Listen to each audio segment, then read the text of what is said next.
Pablo Sandoval is having fun again. The Panda is strapped on his boots and loaded the Giants offense onto his back. He's feasting on every type of pitch that comes his way and knocking them out of the ballpark. Tonight, the Giants look to even up the series, and the Panda looks to continue his superhero act. Next.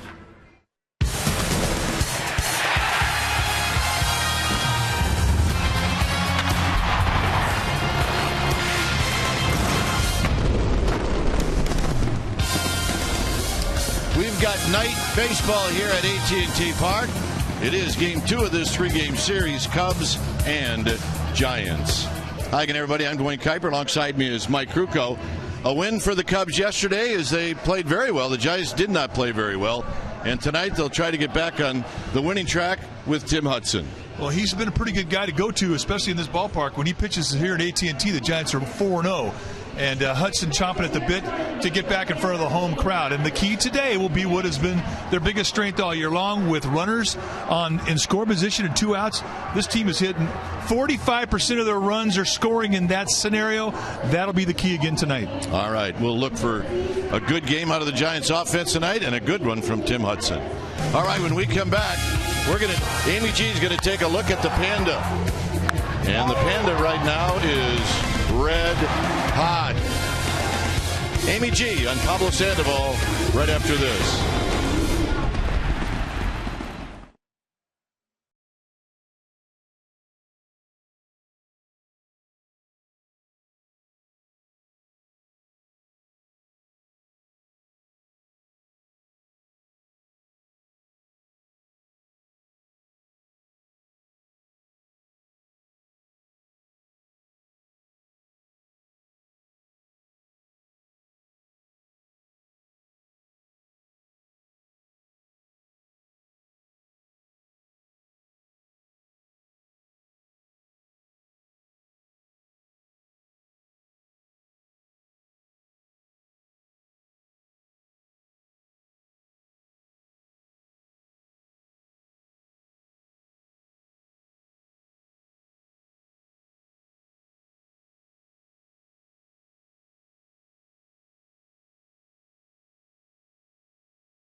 Baseball on Comcast Sportsnet Bay Area is brought to you by Jack in the Box. Head to Jack in the Box and try the new Jack's Blazing Chicken Sandwich. It's Jack's hottest sandwich yet. And by Toyota, #1 in NPG, durability, and resale value. Toyota, let's go places.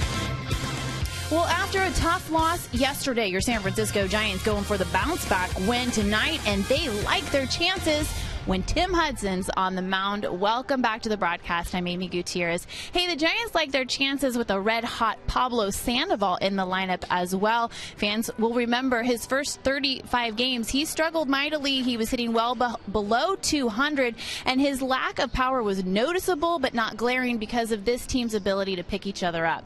But since Brandon Belt has gone down, Kung Fu Panda has kicked in, and it is our AT&T Uverse Rewind. This evening, we take you back to Mother's Day, May 11th in LA, 2 games after Belt broke his thumb, and Pablo hits the 10th inning go-ahead single off Dodgers closer Kenley Jansen, and it sparked his confidence. He's been on a roll. He's added more than 70 points to his average in the last 3 weeks, but most importantly, he is hitting for power. 5 home runs in his last 8 games, and in 6 straight games, he has knocked in a run. It all results in a dancing Pablo Sandoval in some magic cowboy boots and a lot of happy Giants fans busting out their panda hats. It sure is fun to see. All right, it is Say Hey Tuesday here at the park. Kruk and Kipe will be back with lineups and first pitch, but first, after these messages, we're going to check in with Willie Mays Plaza. We've got Greg Papa and Sean Estes standing by, so don't go anywhere.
Beautiful night for baseball here at AT&T Park.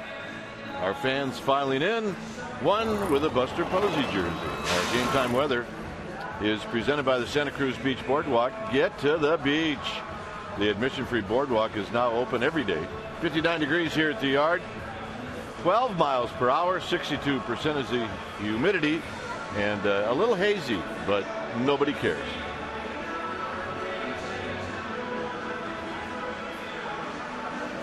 Tim Hudson coming off a start where only went 3 innings due to a rain delay, and he will lead the Giants out of their dugout.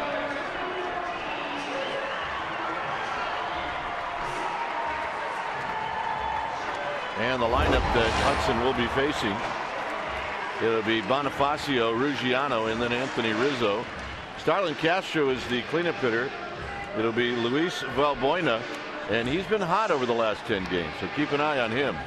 Castillo, the former Giant Nate Scherholtz, then Mike Alt, who we did not see yesterday, followed by Jake Arrieta, who's doing the pitching.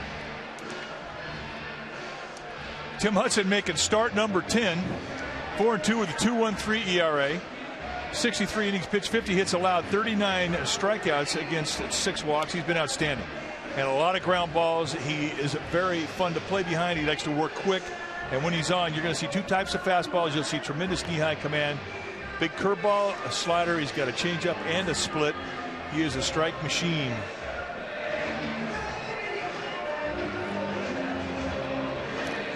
Take a look at the defense playing behind Tim Hudson. For the Giants, it'll be Colvin, Pagan, and Pence. That's your outfield from left to right. Crawford and Sandoval on the left side of the infield. Adrianza and Morse on the right side. And Buster Posey will be in the squad, putting down the signs.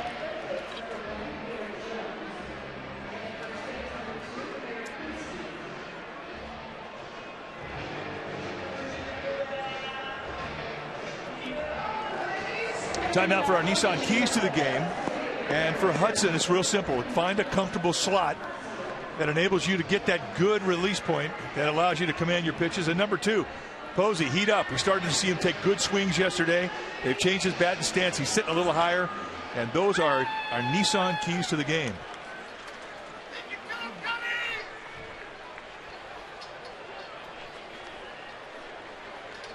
So here's Bonifacio.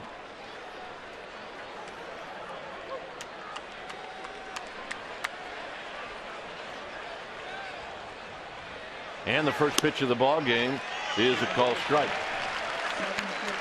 So we get started right on time.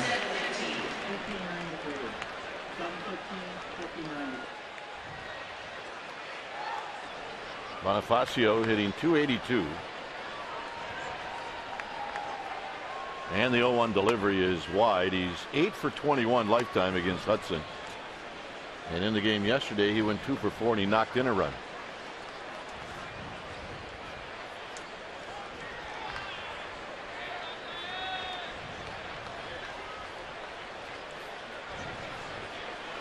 And this is pulled foul. Look out. It's a 3-person ugly finder down the right field line. Well, they're all saying that it was after you, not me. It was after you, not me. That was going to hit you, not me. Oh, my goodness. You don't want to get labeled the recipient of an ugly finder. So it's 1 ball and 2 strikes.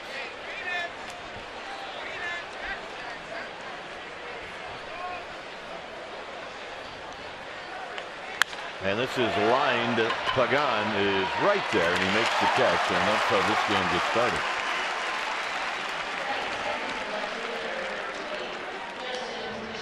So here's Ruggiano, who just came off the disabled list. Obviously, he did not play yesterday. A home run, 6 driven in. You might remember Ruggiano with the Miami Marlins the last couple of seasons.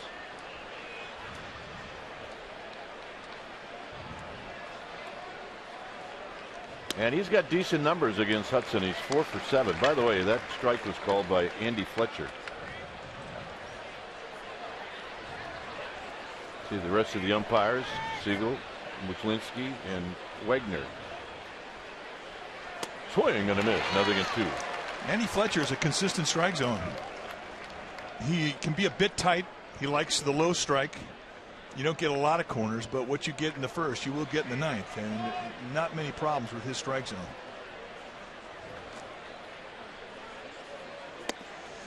One and two.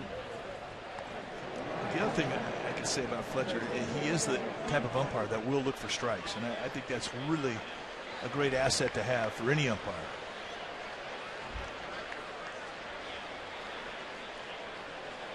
And the 1-2. And it's tapped slowly to Crawford charging. Crawford gets rid of it to Morris, 2 down. And that'll bring up Anthony Rizzo. Rizzo's the big dog in this lineup. He went 2 for 5 yesterday. He scored 2. He knocked in a run.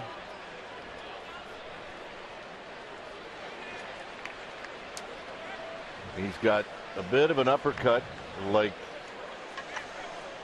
most home run hitters have. And he bounces this one to Morris, but it'll be foul. And it's 0-1.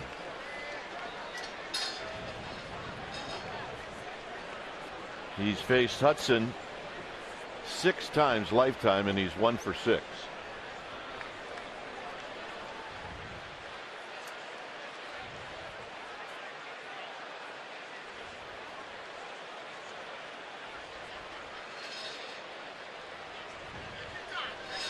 So it's 0-1 to Rizzo.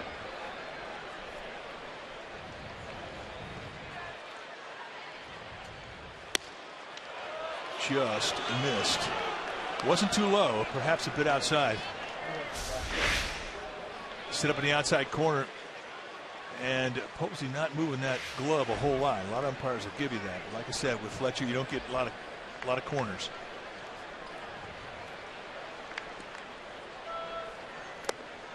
Two balls and 1 strike. If you watch Rizzo, I mean, he's got lots of power. I mean, he's got legitimate power to all fields. And the Cubs think that he is eventually going to be able to hit for average. The one thing that they have to work on is he loses his legs a lot in the swing. I mean, you'll see him reach a lot. So big league pitchers know this, and they'll give him a steady diet off speed stuff to upset the timing of his lower body. Down the left field line, this is going to slice foul. The overshift is on the infield.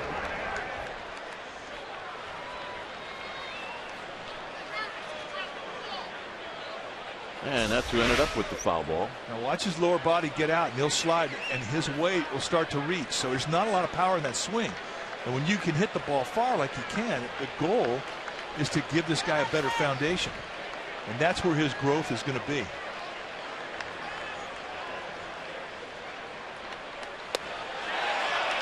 Got him, and that'll end the inning. Giants are coming up. It'll be Pagan, Pence, and Posey.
And let's take a look at the Giants starting lineup, and it's brought to you by Coors Light. It'll be Pagan and then the red-hot Hunter Pence. Check out his last dozen games. Posey will hit third, then Sandoval, Morris, and Colvin. Crawford will hit in the 7th slot. Then Adrianza gets a start. No Hicks tonight, and Hudson will pitch in bat 9. On the hill tonight for the Cubs will be the big right-hander Jake Arrieta, 6'4", 225-pounder. He's a 3-year veteran, 28 years old, and he's off to a great start. This will be his 5th start, 1-0 with a 2.33 ERA. 3 of those starts he has allowed 1 run or less. And when you take your at-bats against him, you're going to see a good, healthy fastball. He can sink and cut the fastball. It'll go low to mid-90s with velocity. He's got the curveball, slider, changeup combination you see from a starting pitcher. And he is throwing with a lot of confidence right now. Let's take a look at the Cubs defense playing behind Arrieta tonight, starting in the outfield from left to right. It'll be Ruggiano, Bonifacio, and Scherholtz. That's your outfield. The best arm in right field was Scherholtz. Castro and Olt on the left side of the infield. Valbuena and Rizzo on the right side. And Wellington and Castillo will be in the squad, putting down the signs.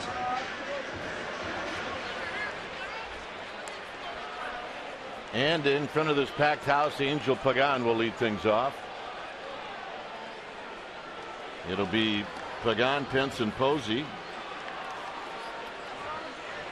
And it'll be Pagan, who went 1 for 4 in the game yesterday. No history for Pagan against Arrieta.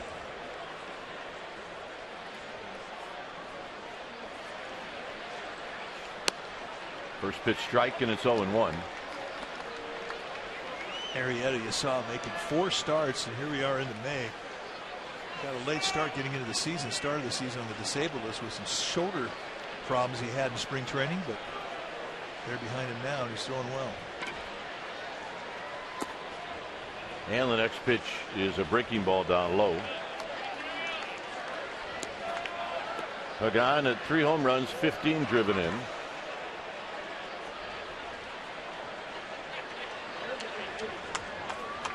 In at third is Olt. And it's low again, boxed up by Castillo. It's 2 balls and 1 strike. Well, that's 96-mile-an-hour sink. As you watch Lucille harass a couple of Cubs fans. Keep going. Lucille.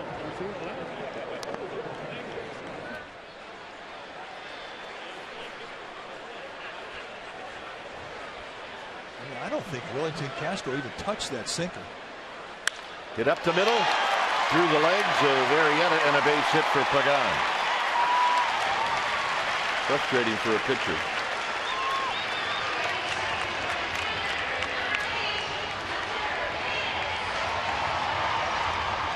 So here's Pence.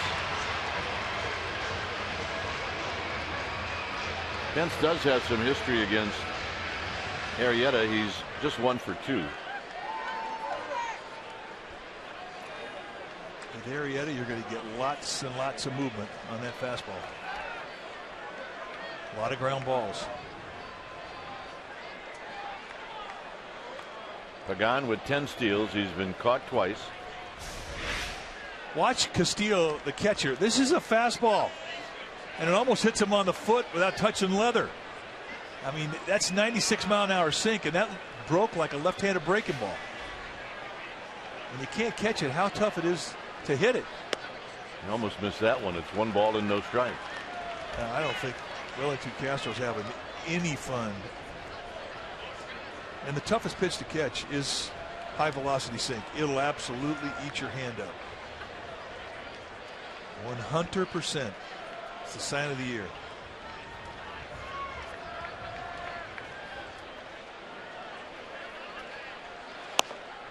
And a little flinch by Andy Fletcher. It's 2-0. We've seen 2 high velocity sinkers back to back with Samardzija and now Arrieta.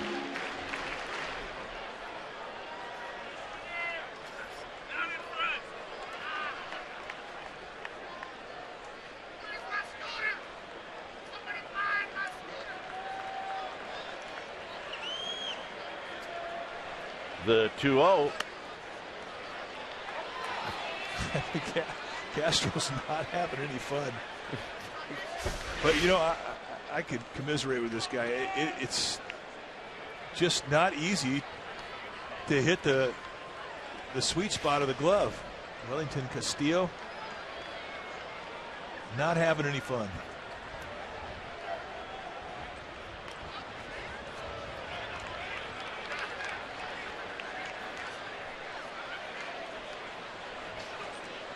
Doug Marabella, who came up with the Giants and really was a great receiver, he said, you know, I figured out that I could be a big league catcher when I could handle high velocity sink. It's the hardest thing to catch. 2-2. I said, well, where did you learn that you could catch it? He said, in college, we had Darren Dreifert, who had 95, 96 mile an hour sink. It was nasty as can be. And there are guys that simply cannot catch it. Oh. Who would ever play catch with Darren Dreifert?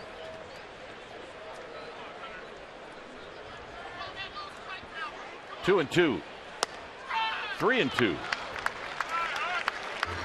But the beautiful thing about a sinker at that velocity is you don't even have to throw other pitches.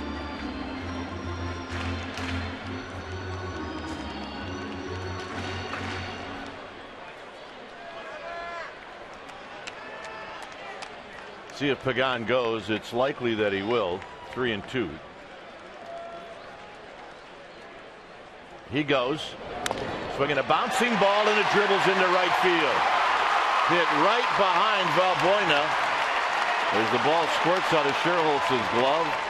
And the Giants have runners at first and third. Well, and that's why you move runners with a sinker baller like Arrieta, and you're going to see Bruce Bochy do it. We're going to make this our Ford right choice. 3-2, no brainer. He starts the runner, and as Valbuena, the second baseman, comes over to cover second base, the whole right side is vacated, and Hunter Pence punches a hole with it, and that's our Ford right choice. A little skeptical as to why Valbuena would have been covering. Here's Posey.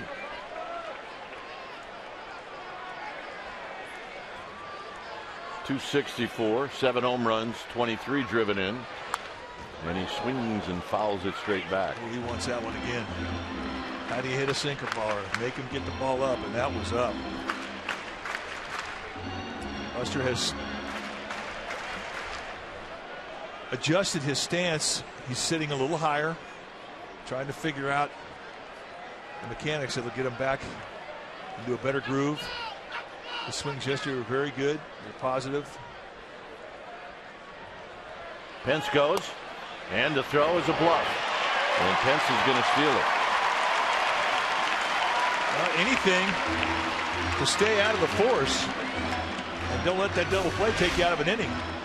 And you can see the jump. And the one thing about Arrieta, when he has that high leg hit, he is slow to get rid of the ball. And he is one of the slowest in the league. I had him at 1.41 on that pitch to home, and that's very slow. 1.25 is average. Driven into right center field. It's going to hang up for Sherholtz. He will make the catch, and Pence is going to be safe at third. As Pagan scores, and it's 1-0 Giants. Nice AB for Buster Posey. You bet. And really, if you think about his swing, his inside-out approach is a good swing to try and do damage against the sinker ball. But getting it up in the air, that's not an easy thing to do. Now we're going to show you our Expo. It's brought to you by your local Toyota dealer. The inside-out approach, you see a lot of knob before you see the barrel. Like we've seen him do a lot when he has had problems and he's slumping. He'll go to right field a lot, and he'll like that at bat. So here's Sandoval now with the infield in, and he fouls it back. He does have a home run against Arrieta. He's 1 for 3 lifetime. Here's our Geico quote. Bam Bam Mulin's on the Panda. We don't like for him to be taking pitches and working walks. When he's going good and he's right, he's going to hit some pitches that most people don't or can't.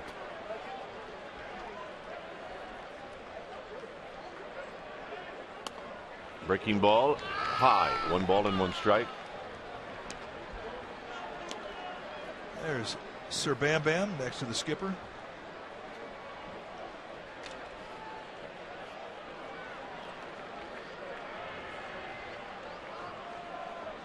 Morris on deck. On the ground sharply, and it's smothered by Castro, who will throw out Sandoval. So Pence has to stay at third, and here's Michael Morse. Well, the one thing that Michael Morse said a couple games ago that really was a great mantra with which to describe a team that is winning. You trust the guy behind you.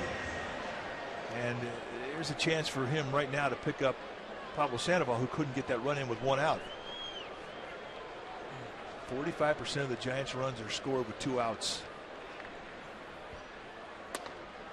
Right on the inside corner is Arrieta plants that one perfectly. It's 0-1. Well, he's going to stay there.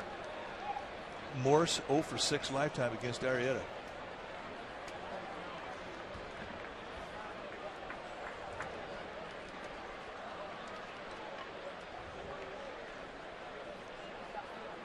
Up the middle. Castro can't get it. It was slowed down a bit by Arrieta. Pence scores 2-0 Giants. And the at-bat from Sandoval is now forgotten. And that's how you pick your teammate up. And that's what he means by trust the guy behind you. Don't put all the pressure on yourself in that batter's box. Believe that if it gets past you, the guy behind you is going to pick you up. And he just picked up Sandoval. So here's the former Cub, Tyler Colvin.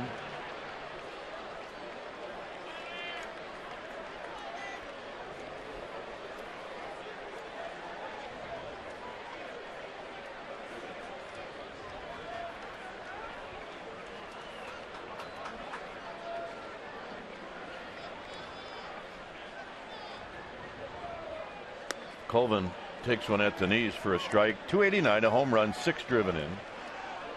He has not faced Arrieta before, at least not during the regular season.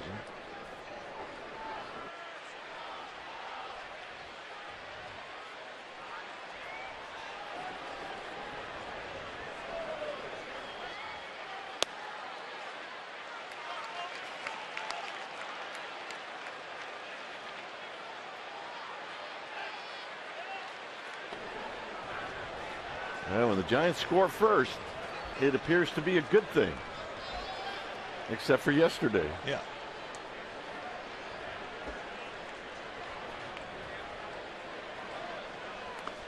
In the dirt, Morris is going to take off, and he's going to end up at second. So Castillo's still not having any fun. I mean, think about it, though. I mean, he's got to catch 2 of the heaviest fastballs in the National League back to back. Samardzija, there's Jeff Samardzija yesterday. And now today you get Jake Arrieta. Good luck with that.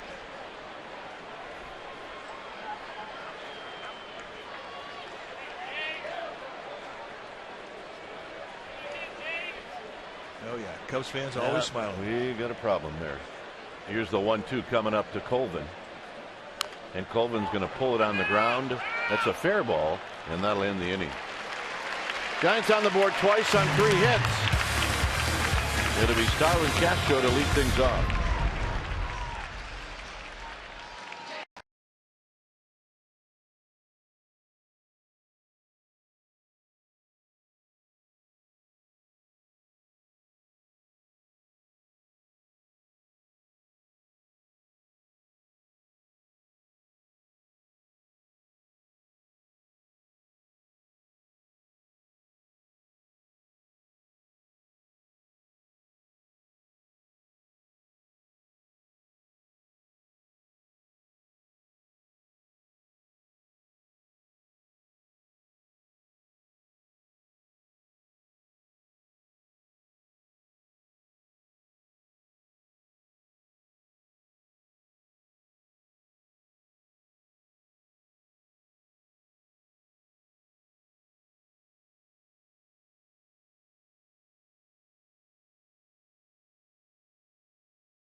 Washington Nationals. That's right. He's the manager, and he's going to be bringing his team into San Francisco as they make their only visit to AT&T Park.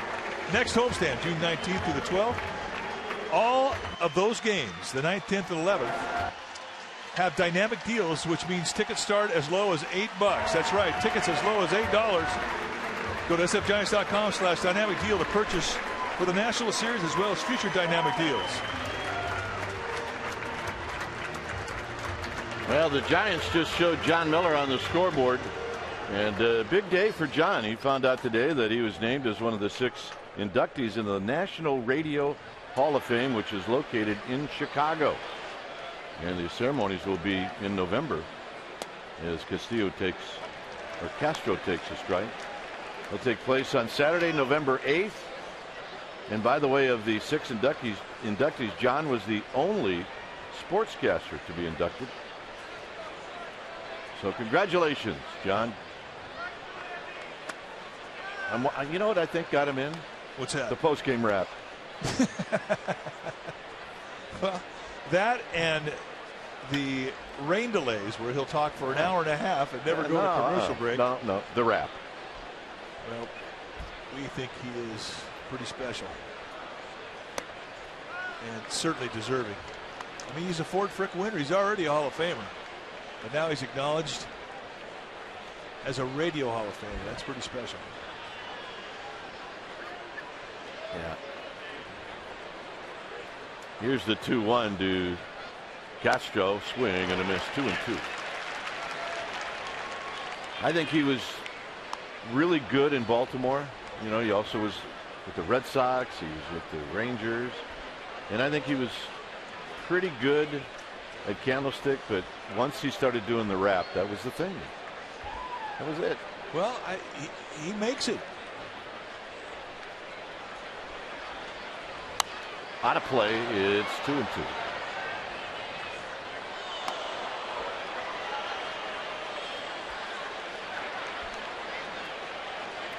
John Miller.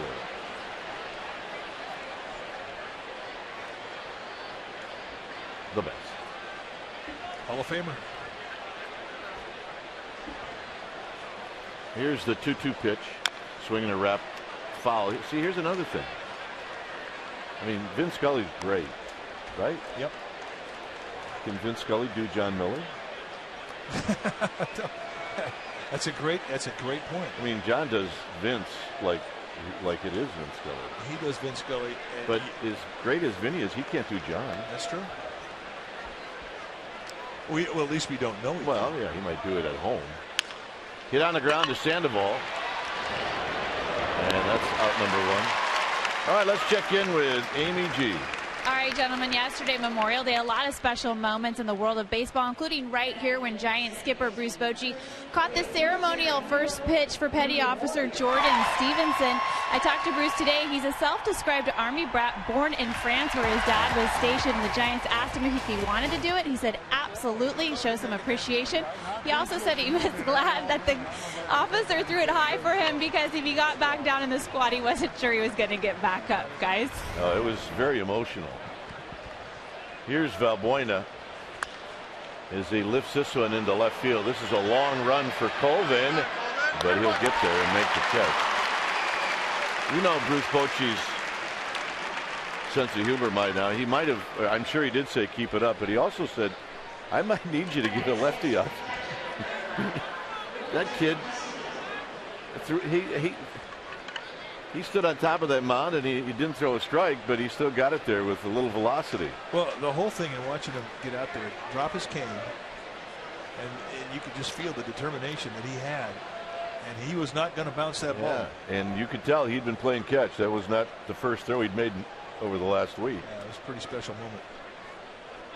Here's Castillo, and Castillo takes a strike. But I like the white Giants hat, though. It went with the Navy uniform. It did. I think they should start wearing those. Oh, it was great. Yeah, wear them when they play the Padres. There you go. In San Diego.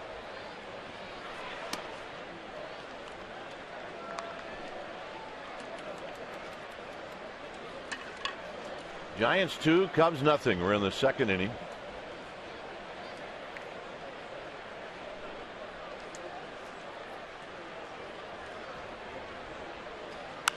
On the ground to Brandon Crawford, and Crawford wrestles this one and throws him out. 1-2 for inning, couple of ground balls and a pop-up. Crawford's going to lead things off.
Bay Area is brought to you by Mendocino Redwood, available exclusively at the Home Depot.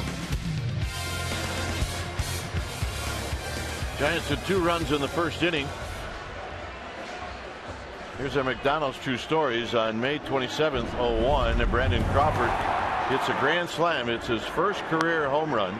It was in Milwaukee off of Sean Markham in his first career game in the 7th inning. He was the 6th player in history to hit a grand slam in his first major league game.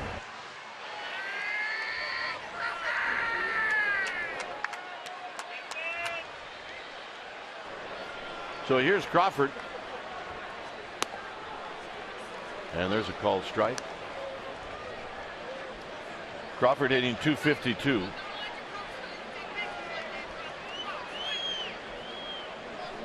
Six home runs, 24 driven in. With Adrianza on deck. And he takes low and away. It's a ball and a strike. Crawford in the game yesterday went 1 for 4. He knocked in a run.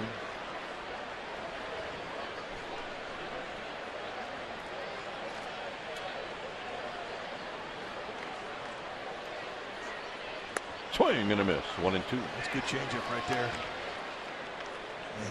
You only have to throw one changeup for a strike to establish it in the minds of your opponent.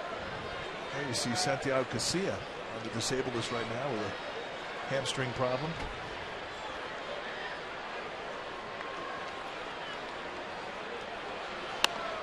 Outside 2-2. I still can't believe that happened.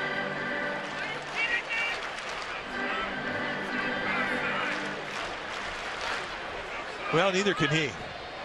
Running out of ground ball in Colorado, he hurt his hamstring. Talking it over with Joaquin Arias.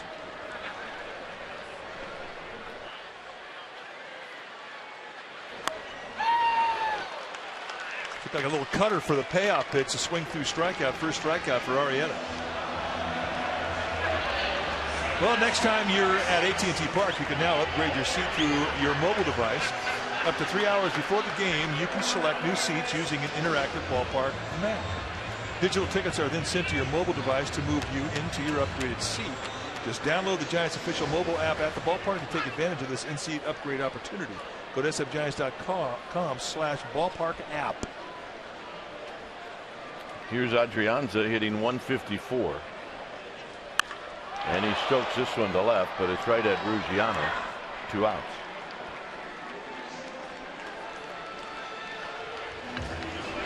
And here's Hudson.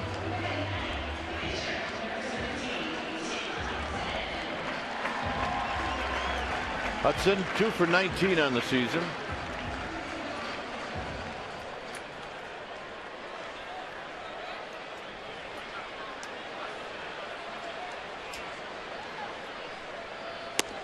And here he takes a pitch down low with Pagan on deck.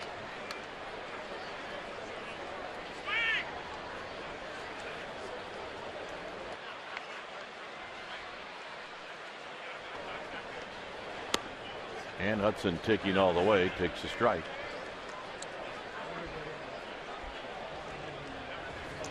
Always a good idea with nobody on, 2 outs as a pitcher. Take a strike. Sometimes even take 2. Get some pitches out of that guy. Hey, take 3. Well, he won't do that. No. He can hit.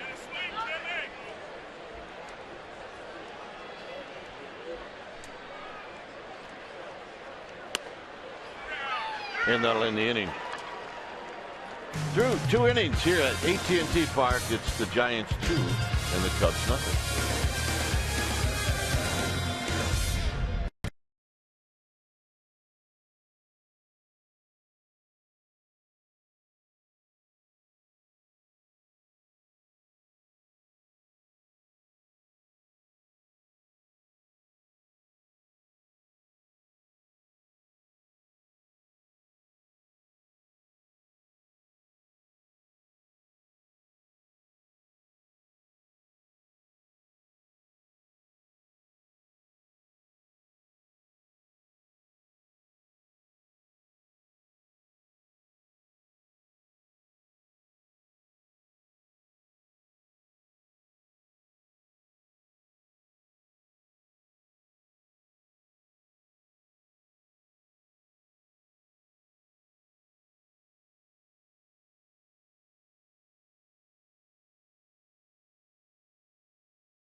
Nothing.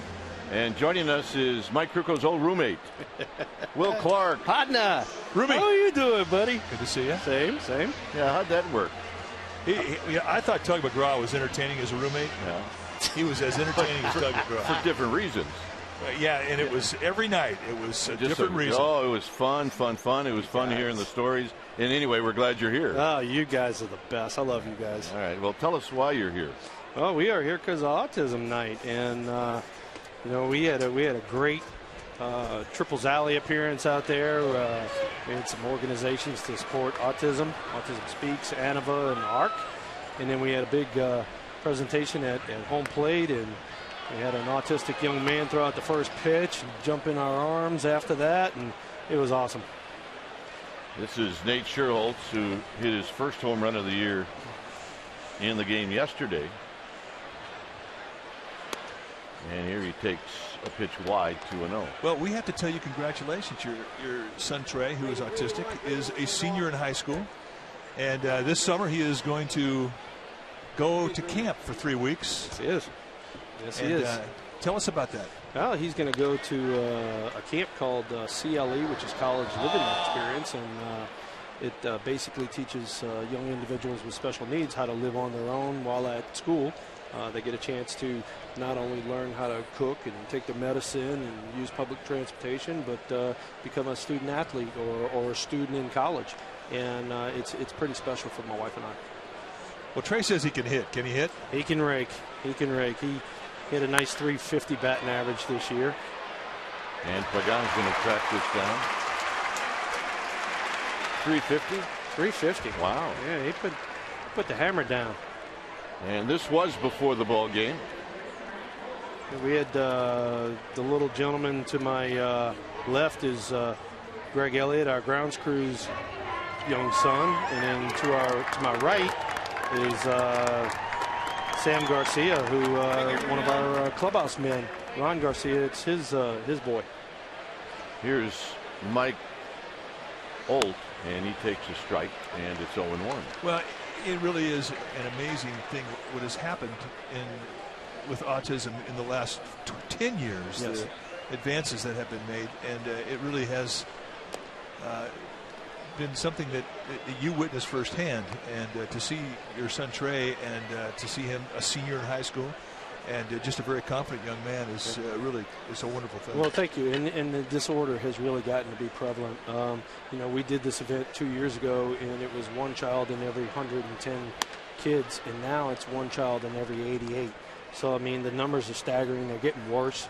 And, thank you to the San Francisco Giants for, sponsoring this Autism Night and bringing, a lot of needed information and funds to the autistic community. This is rolled foul. The number of kids, I mean, that number may be getting worse, but helping the kids, is that getting better? That is getting better. I think you're starting to see a little bit more information involved with that. People are starting to share their experiences, and because of that reason, these kids are able to get a little bit more help. But as of right now, there is no cure for the disorder, and so we're still working on that. Up and in, it's 3-2 now to Olt. So with Trey going off to camp, I mean, this is a big deal. Now, how is your wife Lisa dealing with all this? I don't think she wants to turn loose of her boy, but I'm hoping that he really responds. We've been giving him more and more, I guess you want to say freedom, and he's taken advantage of it, and he's done real well with it. And the great part about you talked about playing baseball. Anything team sports really brings out the best in him, and we've really seen a lot of positive development in him because of that reason. 3-2 to Olt. And he got him. He got him with a hanger. And he guessed wrong. Second strikeout for Hudson. Charlie Hughes threw out the first pitch.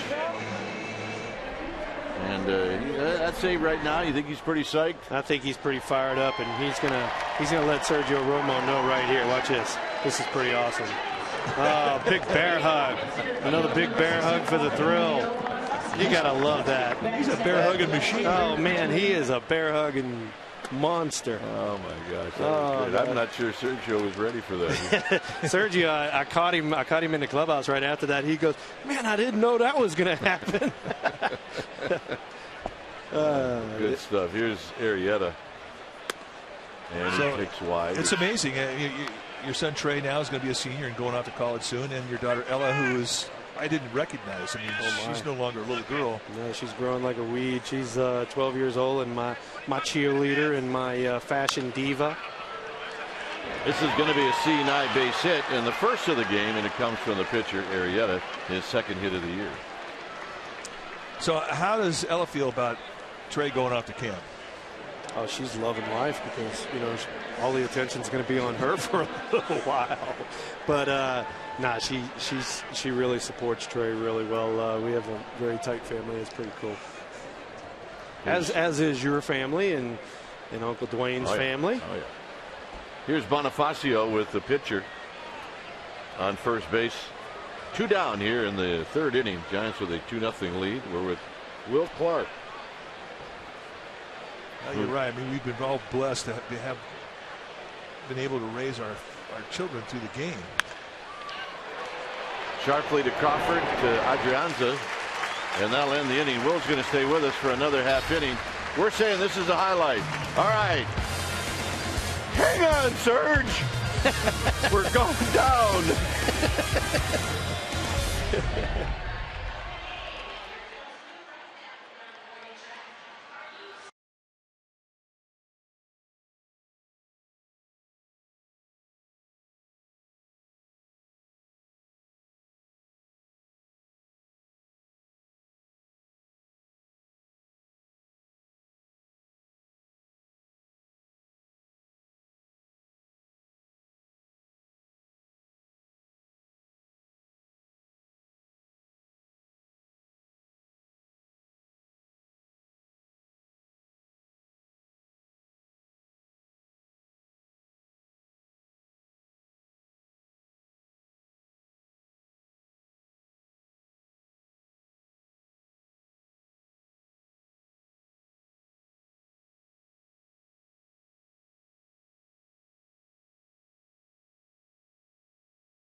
for our Togos. Big play the Togos way.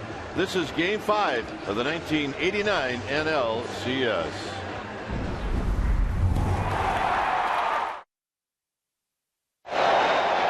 Line drive, base hit.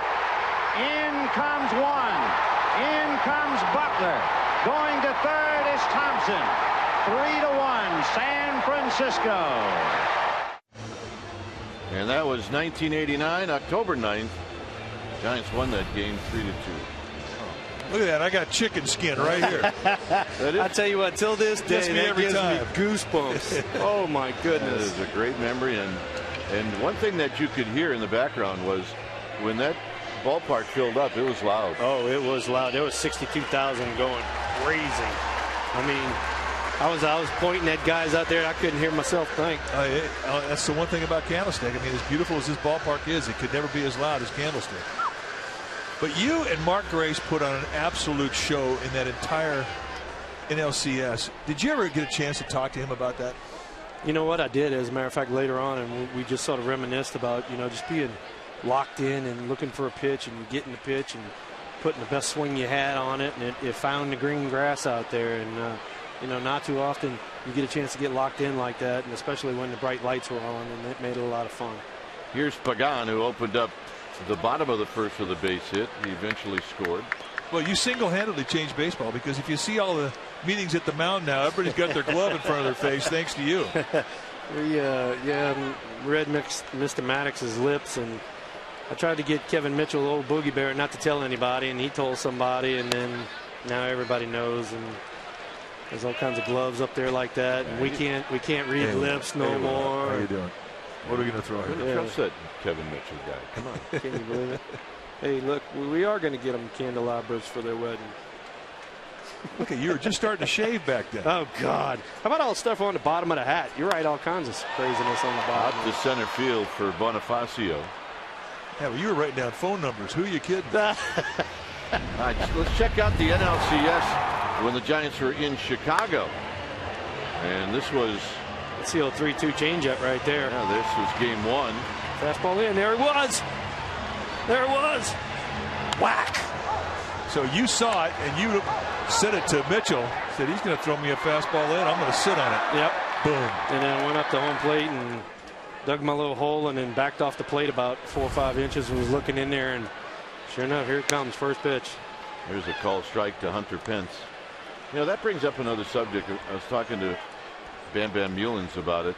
Guys now don't like to move around in the box. Right. They don't. They just, it's as if it would really screw them up. It would mess up their strike zone. But my era, before yours, guys did it all the time. All the time. And you and Mike passed it down to, my generation, and we used it as much as possible. I mean, if a guy is going to consistently throw you away, well, why not ease up on the plate and make the plate a little bit bigger for you? And now you don't see that near as much. Here's Oak, who's going to throw out Pence. Nice play. So it's 2011 here at AT&T Park in batting practice. Let me see how that goes. Oh, there's one that found the over the fence. Unbelievable. That was Chris Spire throwing batting practice, by the way. He groove him right in there. I had to give him a little props. He was throwing him right in there. Yeah, you'll be able to do that when you're 70. Here's Buster Posey, who takes a pitch wide, 1 ball and no strike. It was fun for the troops to see that swing. They got a full rollout of cards there. I'll find you in the parking lot. Buster Posey and an RBI on a sacrifice fly in the first inning. Giants 2, Cubs nothing.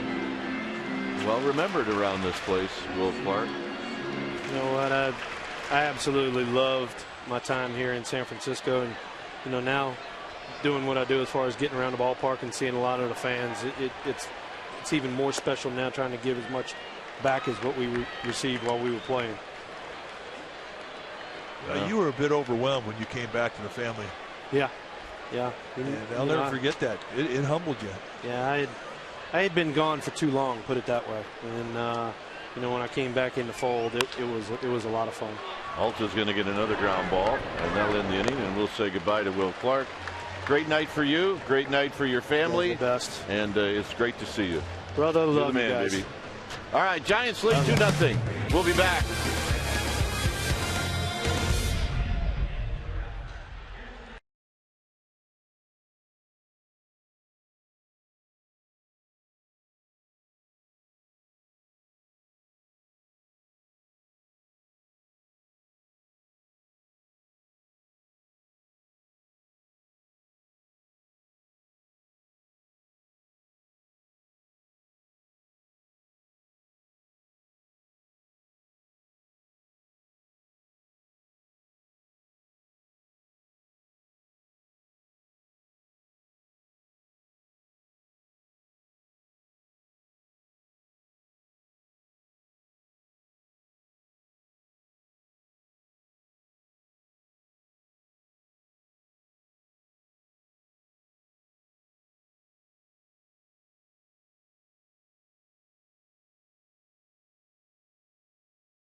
It's presented by PG&E, and tonight is Autism Awareness Night here at AT&T Park. You just heard an entire inning with Will Clark hanging out with Dwayne and Mike. He is an ambassador for Autism Awareness. He made the rounds today. He met with fans. He signed autographs, and then he had the honor of handing over a $10,000 check to Autism Awareness charities. Way to go, Will Clark, giant in the community, guys. Who'd have thought he would be the ambassador? Oh. He handles it beautifully. Pretty special guy. This is Ruggiano, who takes low, 2 balls and no strikes. One thing we were concerned with was the arm slot that he was going to get into today. And it's been a good one. He's been strike one with 9 of the first 11 guys he's faced. That's always an indicator. And he doesn't have to, but wanted to come in 2-0, and Ruggiano sends it right into center field. You mentioned it at the start of the game that Ruggiano has had good success against Tim Hudson, and a lot of it is approach. Good low ball hitter. He's got an inside-out approach. I mean, that's a swing that's going to give a sinker ball some fits.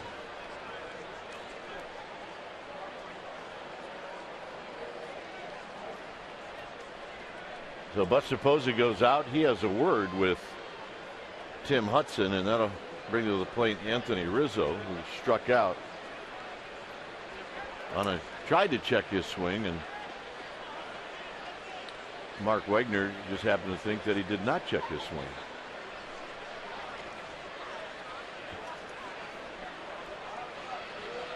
And the pitch is inside, 1 ball and no strike. Not by much. You saw Hudson tilt his head a little bit. Then he asked, which he very seldom will do, but he actually asked plate umpire Andy Fletcher, where was that pitch? And Fletcher signified down. And again, Hudson cocked his head. He is pitching for the ground ball here. And that time he gets the call to even the count.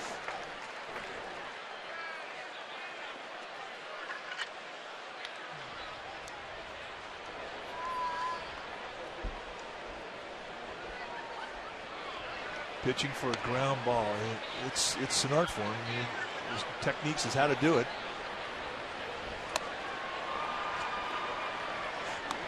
He's not missing by much. Yeah, he threw that fastball up high deliberately. That was a call from Posey. They wanted to sort of cleanse the palate of the eye. You change sight lines and then go back down. The guy will chase that low strike. If you just give him a steady diet of stuff, he'll lay off it for a sinker. you want him to swing at the one that starts above the knees. And by the time he gets to it, it's going to be below the knees, and it's not even going to be a strike. But that's the one that gets hit on the ground.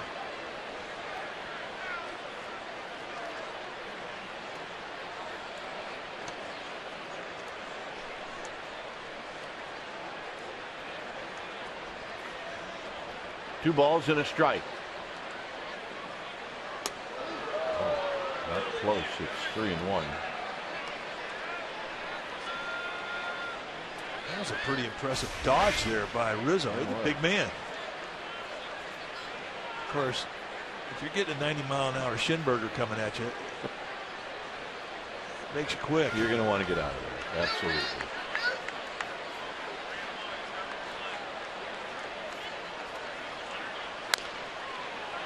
So Hudson comes in 3-1. It's now a full count.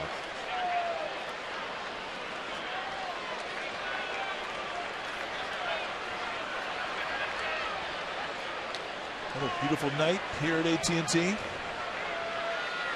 It's a cool afternoon and very breezy around the Bay Area. Runner goes, swinging a fly ball, center field. Pagan over towards left center. He'll make the catch. Ruggiano will have to go back to first.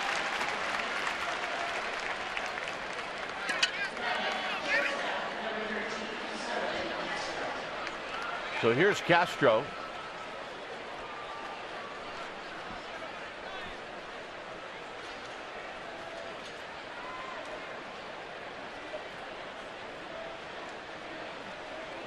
Castro bounced out to Sandoval.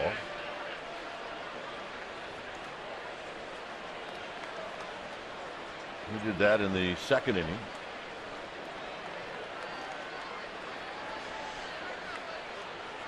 She was waving at you, Smoothie. Yeah, I think she was. There's a called strike to Castro. 7 home runs, 25 driven in.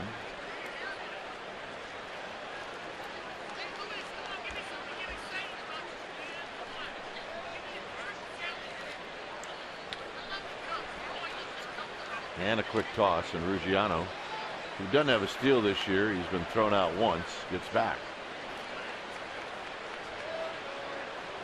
Well, Rich Renteria, the skipper for the Cubs, very much like Bruce Bochy, and he knows with Hudson you're going to get a lot of ground balls, so I would not be surprised to see Ruggiano take off. Tap foul, so now it's another 2.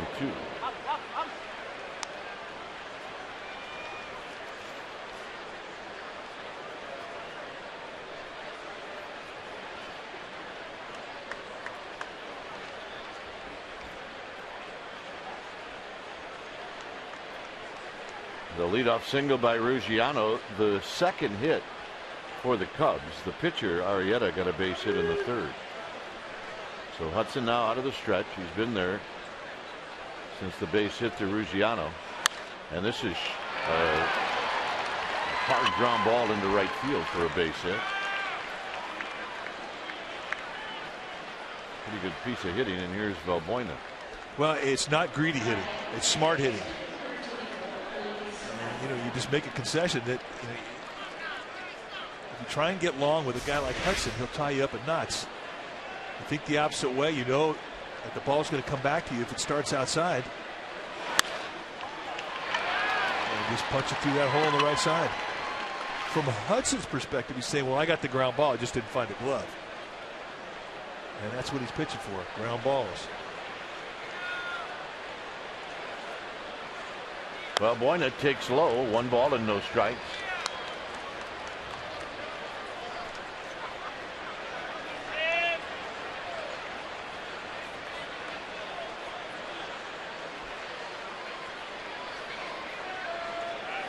Valbuena popped out to left field in the second. And that's wide, 2-0. So Hudson out of whack here in the fourth. Got Wellington Castillo on deck.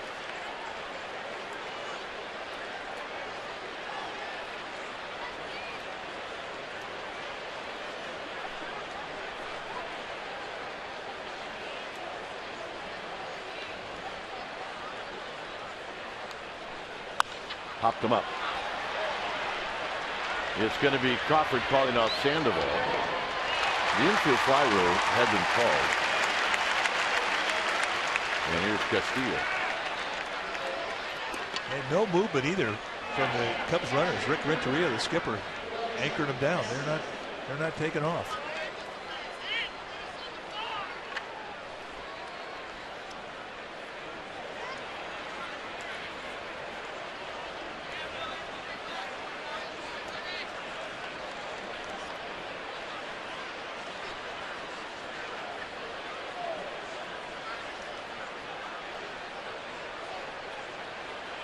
Castilla bounced out to Crawford in the second. And tried to check this swing. I think it was a strike anyway. And it's 0-1.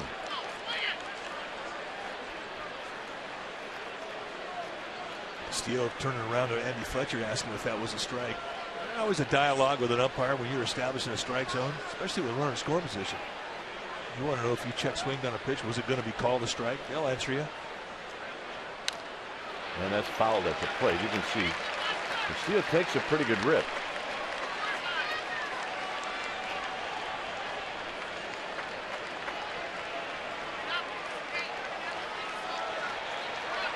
Give her pitch. Yeah, they got their gloves ready.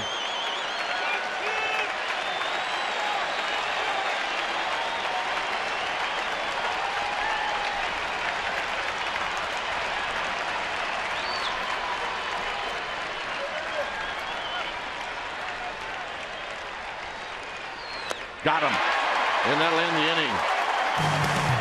Hudson gets Castillo to swing at a bad pitch, and the Cubs strand a pair.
Copyrighted telecast is presented by authority of the San Francisco Giants and may not be reproduced or retransmitted in any form, and the accounts and descriptions of this game may not be disseminated without the express written consent of San Francisco Baseball Associates, LLC. Hey, are you looking for a perfect Father's Day gift? Well, how about an orange and black necktie plus tickets to 2 Giants games? It's the Giants Father's Day gift pack starting as low as $39. The pack will include tickets to the Father's Day necktie giveaway June 15th and to the 25th anniversary tribute to Dave Draveki's comeback July 12th. 2 great games plus the necktie. Go to sfgiants.com/minipacks to purchase this very special Father's gift pack. Sounds like a good gift.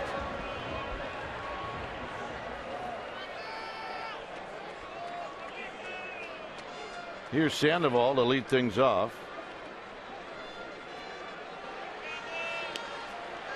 Sandoval bounced out to short in the first inning.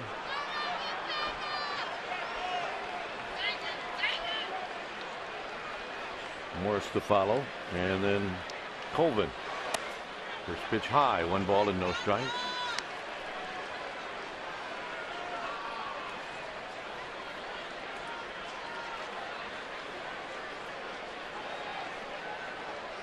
Arrieta gave up the runs in the first inning.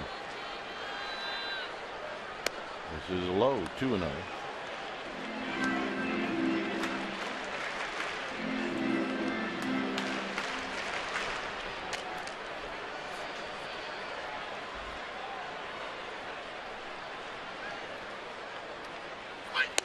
Swinging and missing is Sandoval, 2-1. You know you got a good fastball when you can face a hot hitter in a 2-0 count and challenge him and get a swing through, especially a second at bat. The guy's had 5 or 6 looks at you.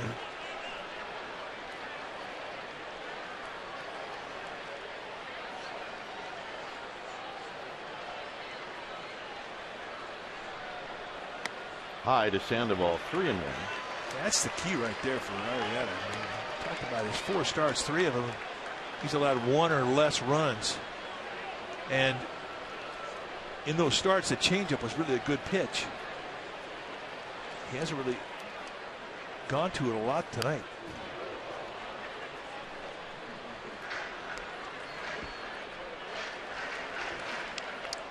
Take a look at the first 35 games Pablo Sandoval's year this year. Hit 173, a couple home runs, 6 RBIs. The last 5 games he hadn't struck out. He's walked 5 times. He's got 5 home runs, 16 RBIs. Last 15 games he has hit 377 and just turned it around. Struck to left field. Ruggiano moving over and under, and he makes the catch.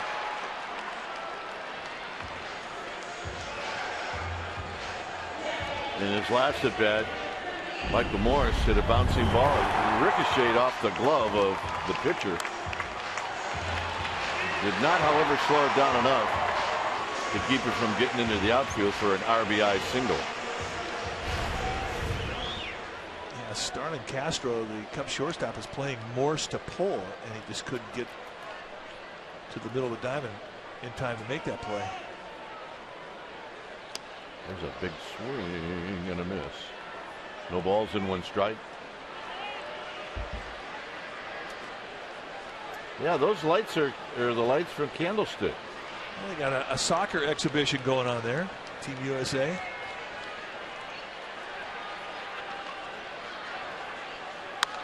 There's a shot down the right field line, a base hit.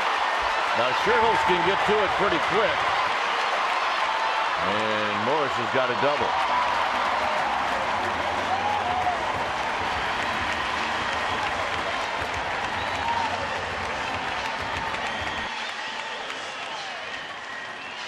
You just don't expect a big, strong pull hitter to do this. Well, that's because he's not a pull hitter.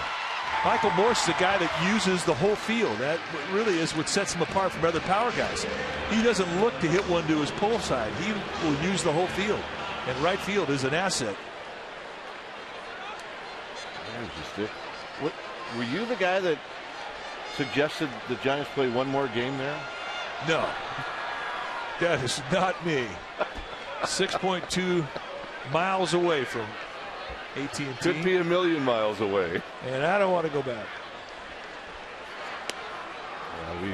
Every once in a while somebody will make that suggestion, and you and I both look at it like, weren't we dying to get out of there?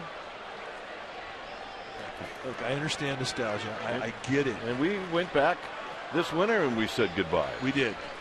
We gave her a good hug. And she was ours. But there's a bouncing ball foul. If you were to go to one game and do it there, that'd be one less game you played here, and I don't want to do that.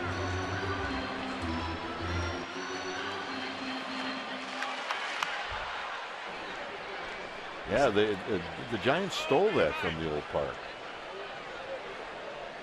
No, they did not steal it. Somebody coming in the booth.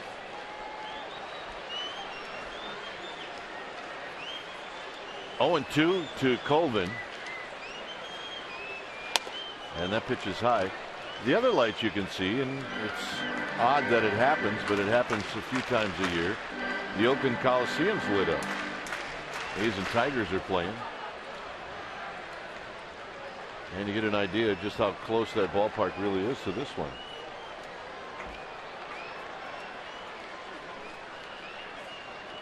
1 ball and 2 strikes. Arrieta throws, and Colvin holds up on a pitch in the dirt. No swing, 2-2. Mark Wegner, the third base umpire tonight, saying no swing.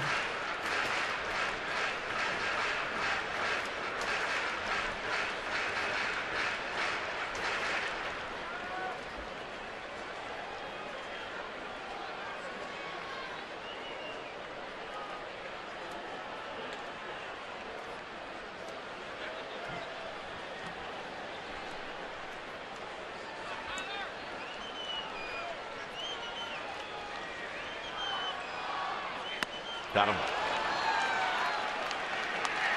Third strikeout for Arrieta.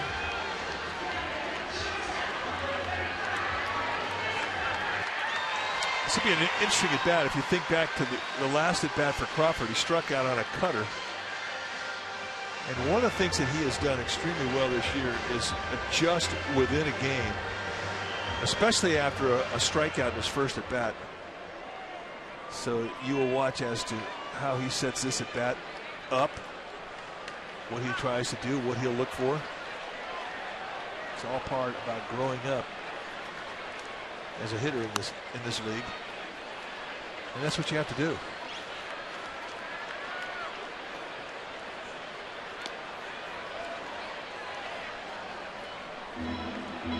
Runners in score position with 2 outs. Giants leading the National League, hitting .282.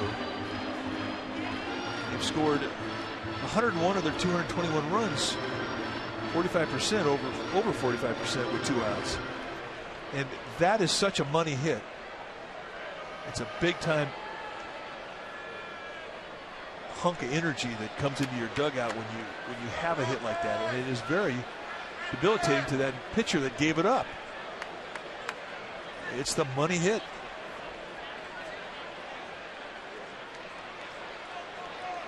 So it's 1-0 to Crawford.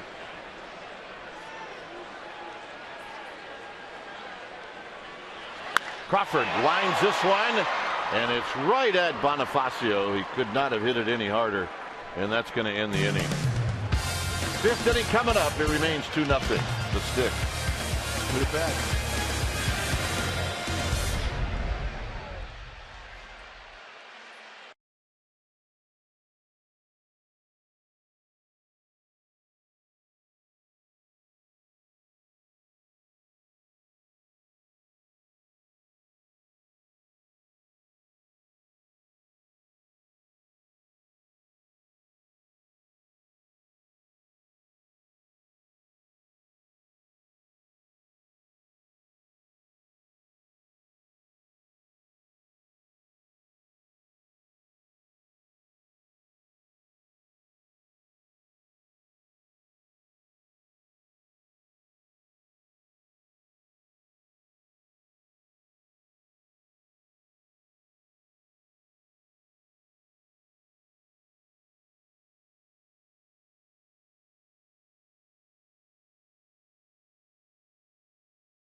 Baseball on Comcast Sportsnet Bay Area is brought to you by 22 Jump Street, in theaters June 13th.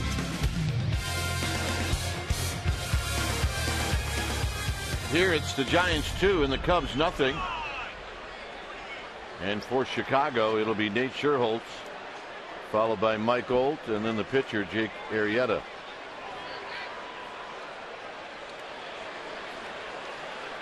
Scherholtz lined out to Pagan, and he takes low and in. Nate Scherl's now lifetime against Hudson 1 for 10. The one hit, a home run.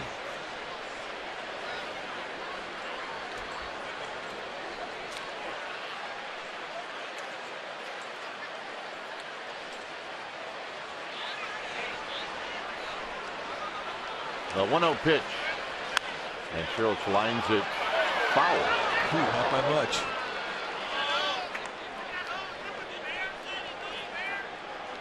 Started watching Nate Scherl really exaggerate a crouch last year and had great results with it. There you see just how foul it was, about 2 feet.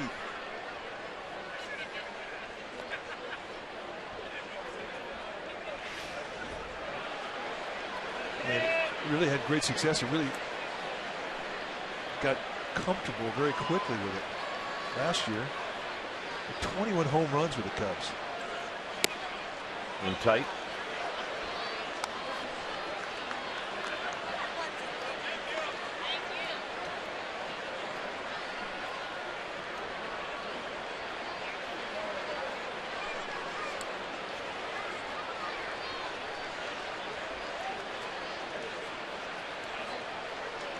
The pitch to Scherholz, and this is hit slowly to Crawford. Crawford's got to get rid of it, and they just get Scherholz by a step. Time to log on to CSNBayarea.com and decide the player of the game. Your vote counts. Winner will be revealed during Giants postgame live. You can follow the action on the diamond with enhanced Bloomberg stats and more. Giants in-game live on CSNBayarea.com. Log on now and vote.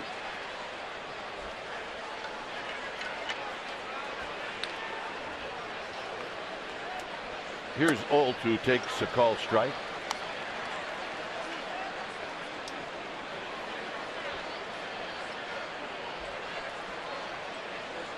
He's got lots of power. Outhouse or Castle hitting a .168, but with 9 big flies. His batting practice was pretty sensational to watch today.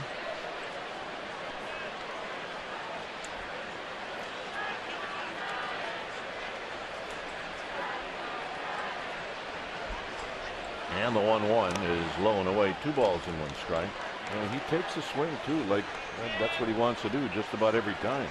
I heard a suggestion the other day. I thought it was a pretty good idea in regards to the All-Star game. I mean, fans have a real say as to who makes the All-Star team.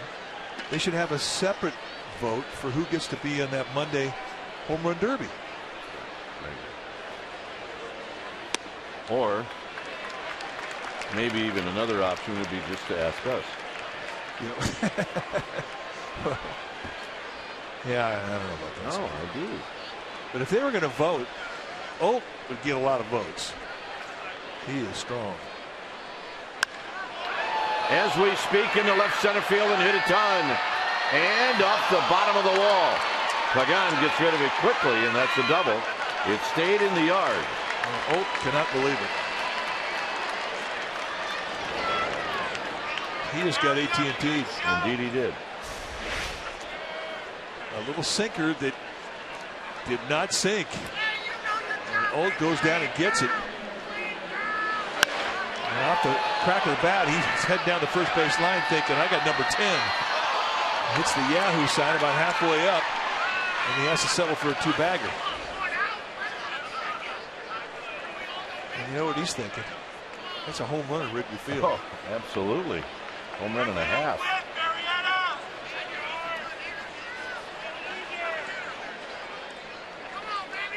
Arrieta with a base hit in the 3rd. And he shoots this one.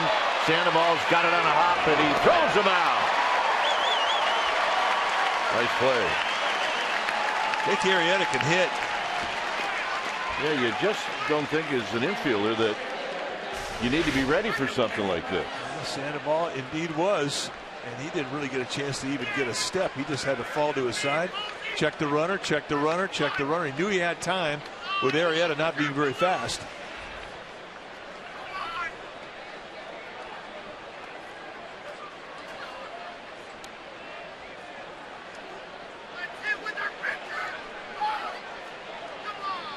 So here's Bonifacio.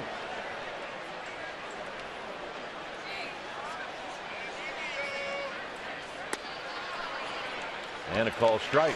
Good first pitch changeup.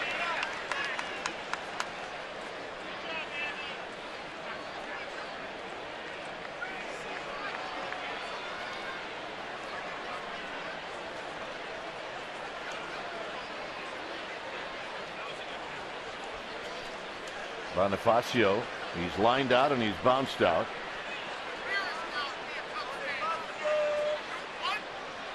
Here he takes just a little high, 1 ball and 1 strike.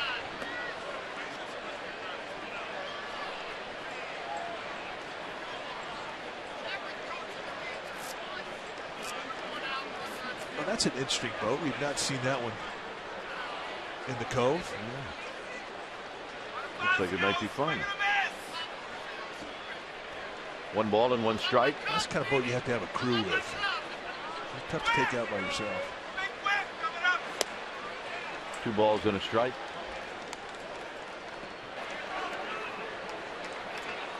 The Free to Be. Very patriotic. Red, white, and blue. That's a great boat.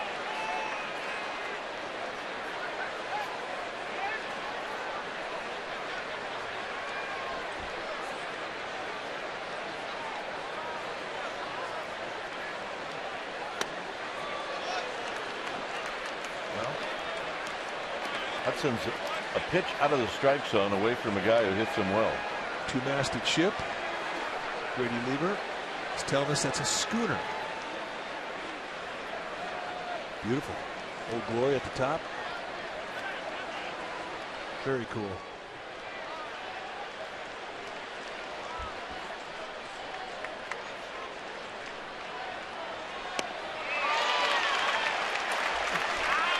Good sink at 88. I mean, that pitch right there is one you're allowed to throw when you have a 2-0 lead. You don't want to walk speed. Throw at the base, let that thing sink, and let him chase. And you can throw it again.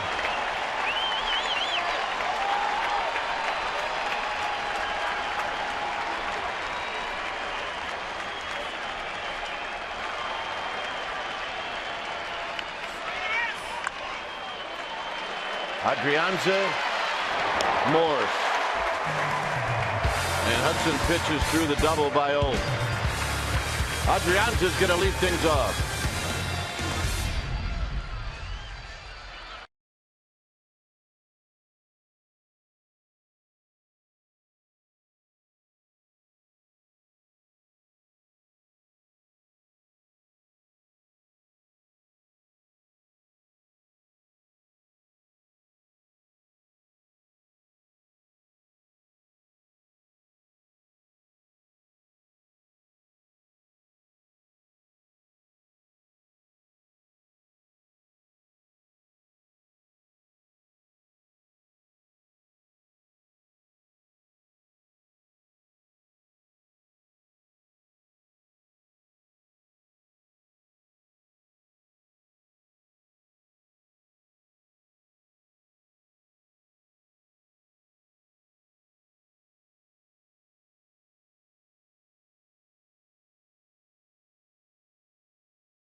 Contest. It is sponsored by AT&T. We're going to take a look at tonight's winner. Gentlemen, we have a very confused family. Liz from Centennial, Colorado. They've got a Cubs/Giants fan. If you're asking our advice which way to go, I think everybody knows. If you have a photo you want to tweet, get on our broadcast, hashtag CSNBA fan photo, and include your name and hometown. Dwayne? Well, I'm told that they have a dog by the name of Buster, and that's the tiebreaker. That's the tiebreaker. Listen to your mother. Here's Adrianza. Adrianza lined out to left field. He saw one pitch in the second. So in at third is Olt.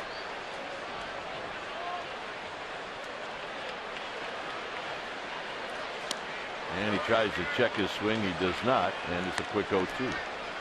Tough ABs now for Adrianza. When you don't play a lot and you're a young player and you're used to playing a lot, you get a little anxious. It's the hardest job in the world for a young player to be a bench player. This is out of play. It remains 0-2. But that's the system. I mean, he's out of options. If you send him down, in all likelihood you're going to lose him. And defensively, he's gifted. And another organization would scoop him right up. So he has to be in the big leagues. And he is learning the hard way with infrequent play, and that's challenging for a young player. Hey, the family's here. Yeah, no Chicago colors in that group. It's a good looking group right there. Yep. Nice. 1-2. This time Adrianza does hold up. And it's 2 balls and 2 strikes.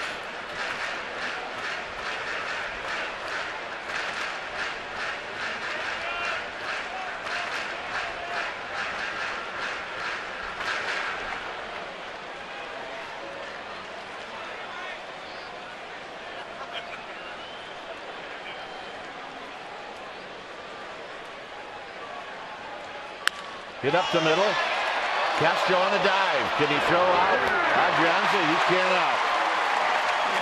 May have had a shot if the throw would have been perfect, but we'll never know. Now, Adrianza needed that. Now you have a good at bat, a good 2-strike approach. You work a count, you hit the ball right in the screws, and a guy does this to you, and he almost takes away a great at bat with a great play. But Adrianza could put speed on a play. And that caused Castro to have to hurry, and in doing so, he threw that ball up the line. So it's a base hit all the way. Nice at bat. And here's Hudson. Castro not happy with himself.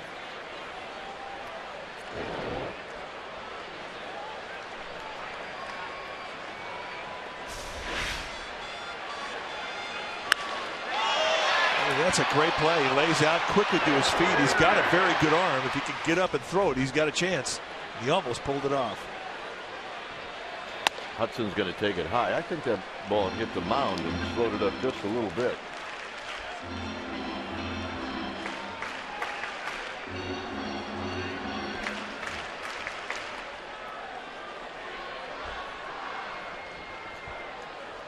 One ball and no strikes.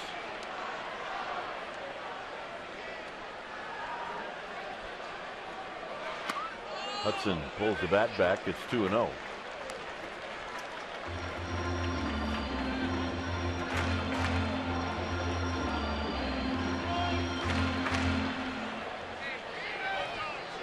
Every time I see a guy go to his mouth, it's still hard for me to get used to. The rule they changed several years ago that allowed pitchers to go to their mouth provided they wipe it off. Him going to his mouth forever was automatic ball. 3-0. If they allowed it with Gaylord Perry pitch, they would have been absolutely hysterical. He would have licked his whole hand.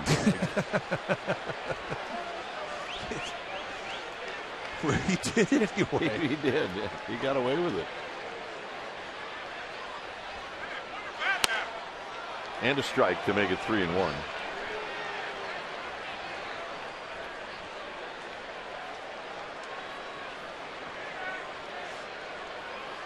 Gaylord had it down.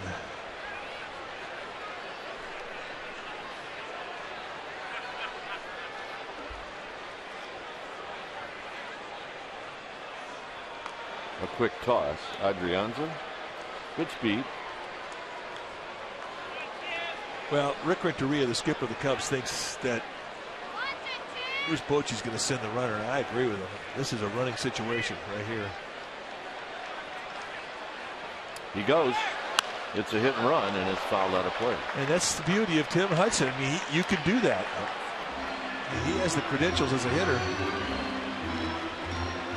to get a 3-1 count and do something with it.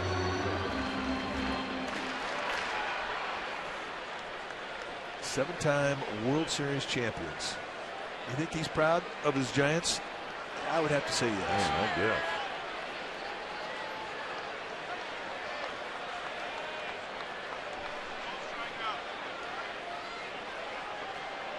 Runner goes, swing and a miss. And Adrianza is going to be, no, they call him safe. I thought he was going to be called out. And maybe he is. Luis Valbuena started patting the top of his head. That's a sign to Rick Renteria. You need to come out and challenge this one. We think we got him.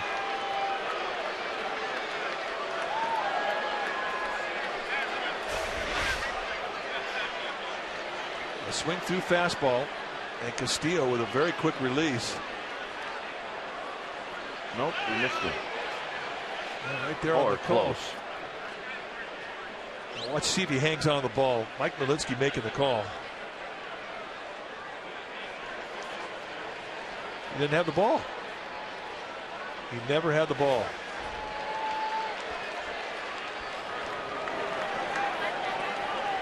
So Brandon Hyde, the pitch coach, getting the thumbs down from the guys in the clubhouse.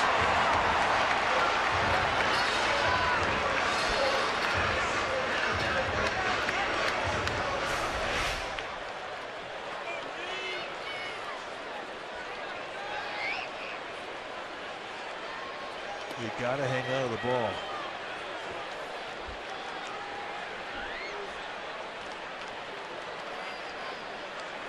He did hang on to the ball. Very hard to see. Oh, my bad. Here's Pagan, and Pagan chops this one. It'll be Valbuena charging and throwing, and it's not in time.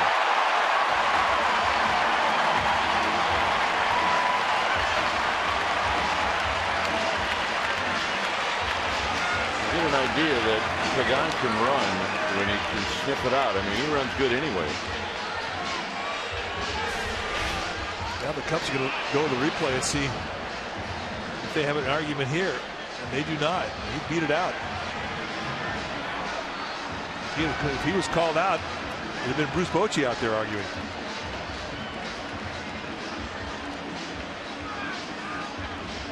Boy, he definitely was sniffing a base hit down that line. No brainer here. So Renteria cannot go out there and have that contested.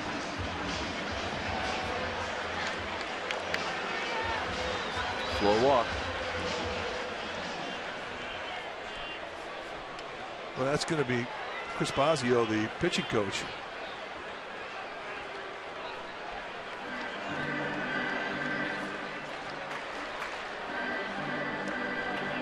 And I think more than anything else, it's just a breather for Arrieta.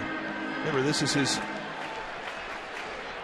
5th start, and they're kind of bringing him along slowly. His last outing in San Diego was 6 innings, and in that outing in those 6 innings, he threw 94 pitches, and they're both season highs for him. So they've been building his strength. And it's always a concern when you get to a certain pitch count. If you start to have a long inning in regards to pitch count. So what do you think? You know what? I think those are ponchos, right? Yeah. I want to get that. I want to get that. I've never seen one of those. I want to get that. They would look perfect up here. Yeah, we could pull those off up here.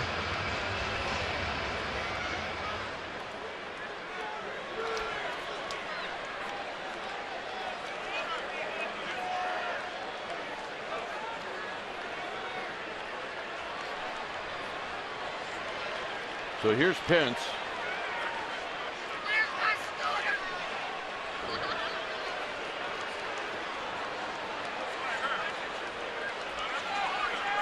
Pence 1 for 2.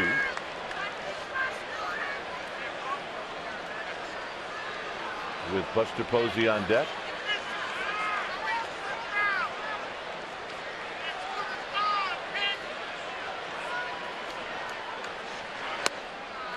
right there at the knees, 0-1. Talked about how these two guys, Hudson and Arrieta, are built for ground balls because of the movement on their fastball. And it really does put pressure on a manager to try and stay out of that double play. And you would expect in this situation at some point, Pagan's going to take off.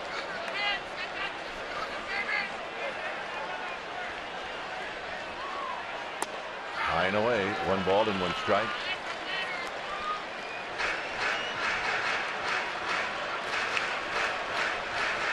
The stolen Hunter Pence scooter, a lot of publicity around the country. And we talked to him before the game about it. And he said, you know, he said, look, he said, I'm over it. And typical Hunter Pence, and he said it straight face, he said, somebody must have needed it. So the problem is they're not going to have a charger for it. Swing and a miss, 1-2. Now, if you see this, it's got a giant sticker in the back.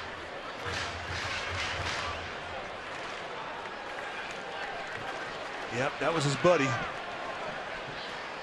Gone. He said he now has one that he's got to push. So it takes him 5 times longer to get to the park. He's got another one ordered. And the 1-2 is low and away, backhanded by Castilla. But I mean, ball players are superstitious, and that was his scooter that he had when the Giants won the World Series. And I mean, it's his identity around town. That scooter. I just can't see myself driving a car to work.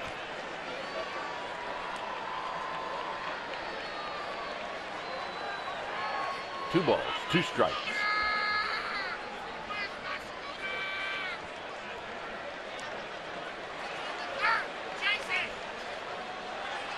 And a check on Pagan. Are you packed? No.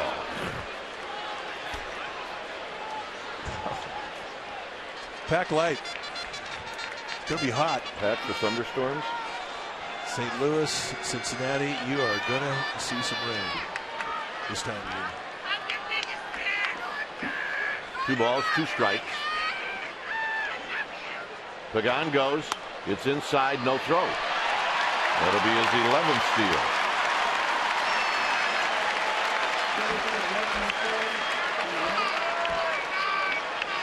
Well, that's a significant play, and it makes sense when you have a guy like Arrieta who can get the ground ball. So now it changes the way you have to play the infield. The force is gone, and everybody comes in.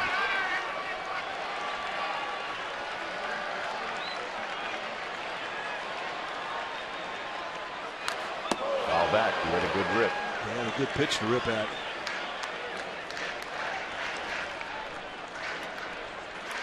Ever bother you to hit when the infield came in close? Not at all. Actually, guys don't do it now, but back in those days, it was like playing pepper. They're right on top of you.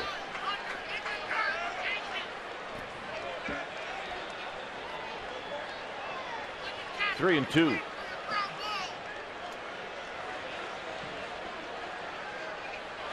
Look out.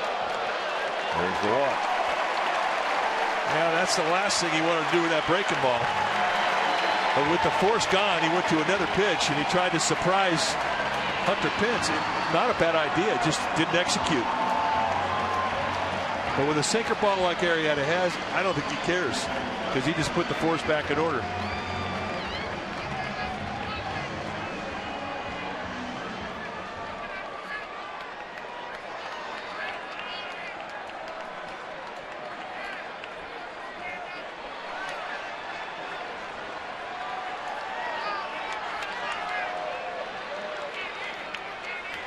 So here's Posey, and he takes high, 1 ball and no strikes.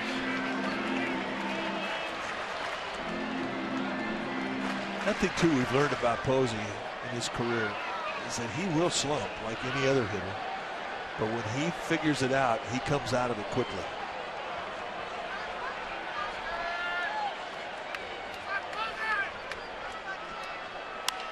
He hits it high. In the park, but deep. Tagging is Adrianza. He's going to score. And for Buster Posey, his second sacrifice fly of the game. And you can't underscore how good of an at-bat that is to get the ball up in the air against a power sinker like Arrieta. And Arrieta's starting to make it a little bit easier because he's missing up. And he just missed putting 4 runs on the board.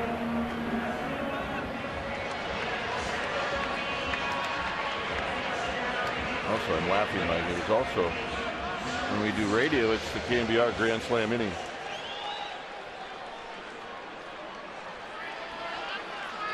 Just missed it. Somebody is. I thought for a second it was gone. Here's Sandoval. Somebody's eating their radio right now. Sandoval fouls it out of play. He's bounced on and he's lined out to left. Well, he's had 2 good at bats.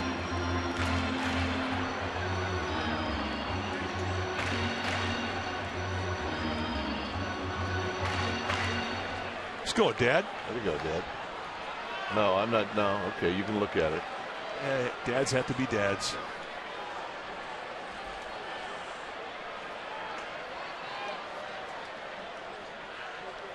Sandoval again, a souvenir.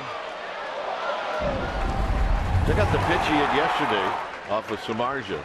Now, Samardzija's only given up 3 home runs all year. And that was one of them. When it came in a 2-strike count, he couldn't believe it. Who is that? And he's been in the panda mode for 15 games.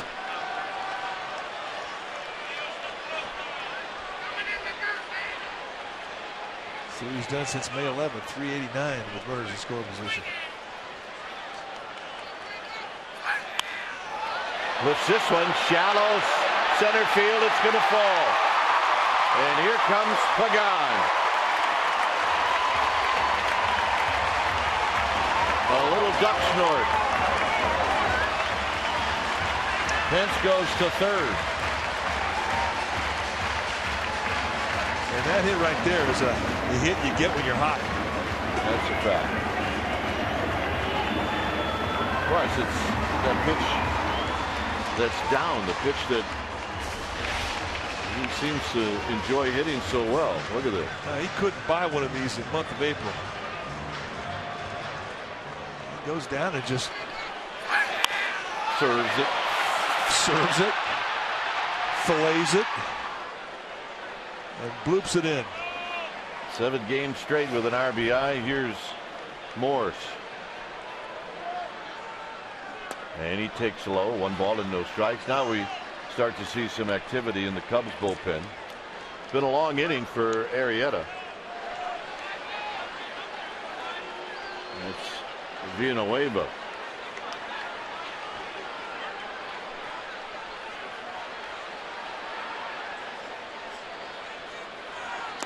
Down low again. It's 2-0. Arrieta knows that Morris has hit him well tonight. He sees him well. He's got an open base, and I would think that he would use it.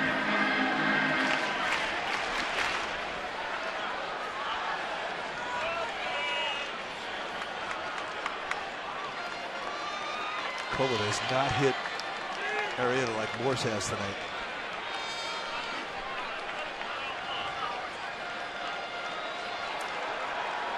Two balls and no strikes.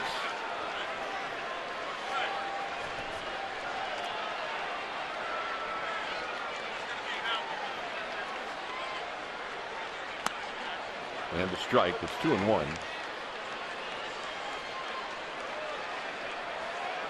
Well, I've been impressed with his arm. I really have. Yeah, you can see where the Cubs like him, no doubt.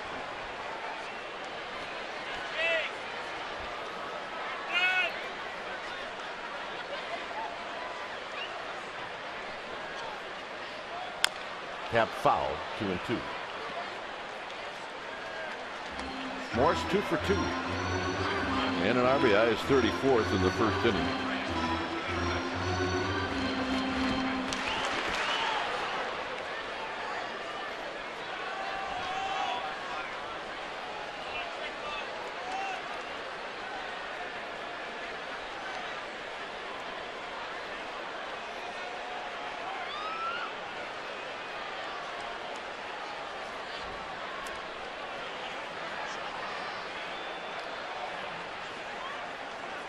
Got him, and that'll end the inning. 5 strikeouts for Arrieta. Giants on the board twice. They lead 4-0.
Will include a collector's edition Courageous Catcher Man bobblehead inspired by the genius of Stan Lee, and a game ticket to see the Giants take on the New York Mets. Make sure to arrive early as Stan Lee will be throwing out the ceremonial first pitch.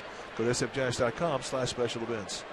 Here's Ruggiano, who takes a strike. Ruggiano is bounced out and he's singled.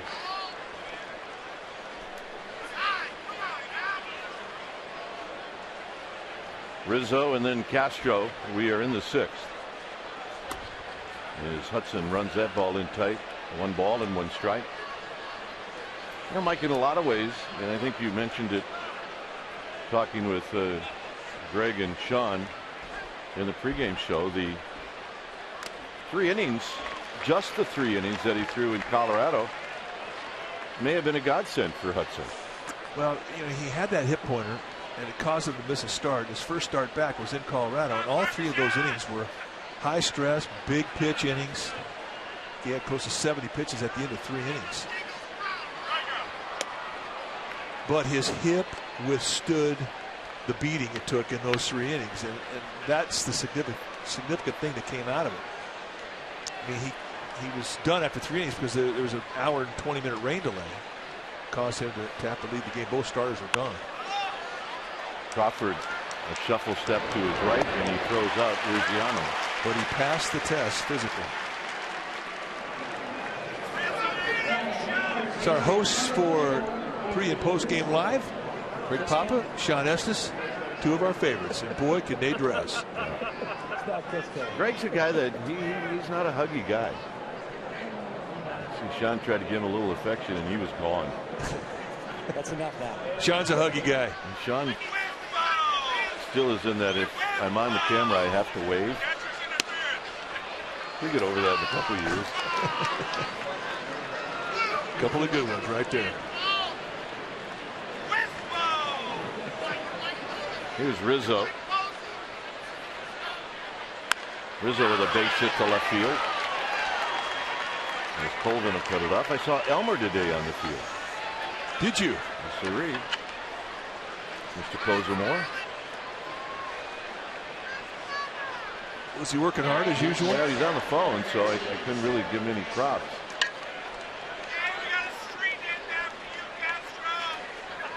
The hitter is going to be Castro.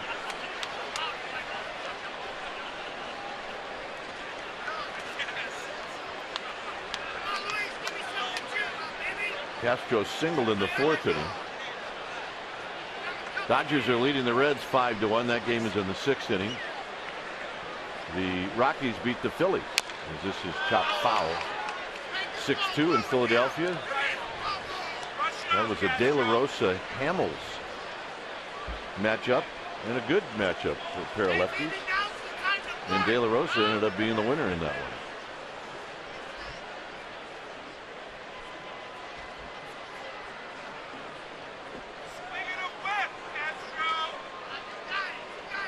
Castro waiting on the 0-1 pitch.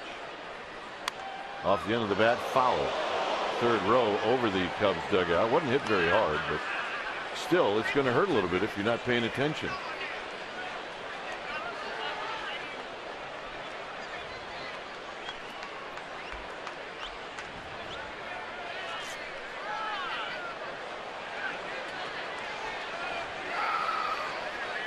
No balls and 2 strikes.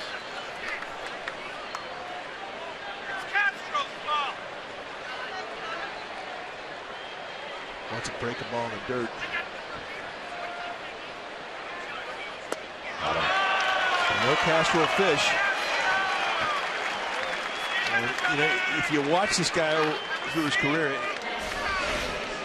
when they're down and he's trying to do something to get his team back in, he will expand his zone, and Hudson just took advantage of it. Take a look at our Exmo, brought to you by Toyota, and you can see just how far away from the strike zone that was, and that's a rough walk back to the dugout. Did you feel like you got yourself out? 83 pitches now for Hudson. Well, Boyna has popped out twice, once to left and once to Crawford. Here he takes down low. Another pitch that could have been called a strike. One that Hudson certainly wanted.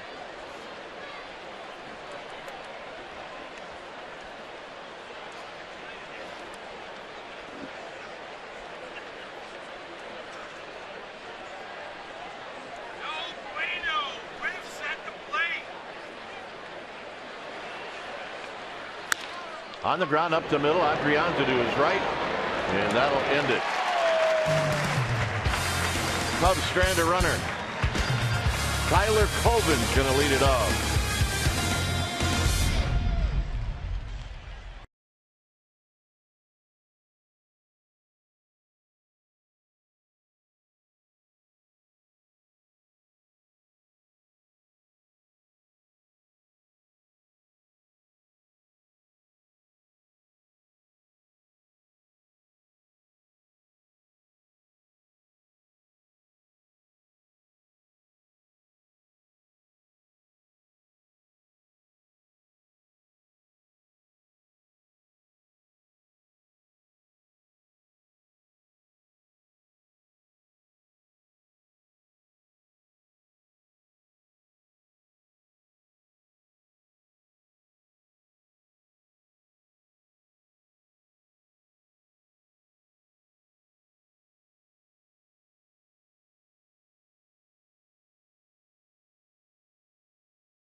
Is brought to you by Heffernan Insurance Brokers, offering business and personal insurance, employee benefits, and financial services. Visit us at hefins.com and by Xfinity, home of the most live sports. It's 4-0 Giants here in the bottom of the 6th inning. And Tyler Colvin's going to lead things off.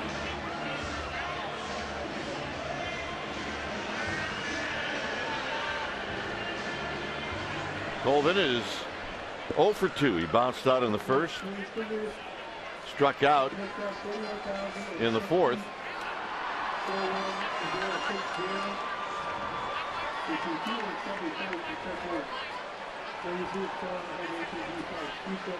Colvin on the first pitch lifts it high to left field for Ruggiano. And on one pitch, Colvin's retired. And that'll bring up Crawford, who's 0 for 2, but he smoked one in the fourth inning. And he lined out to the center fielder, Bonifacio. Well, he had a plan. He went up there and laid out a rope on the first pitch. And perhaps that was his whole idea, going up there, trying to beat early in the count.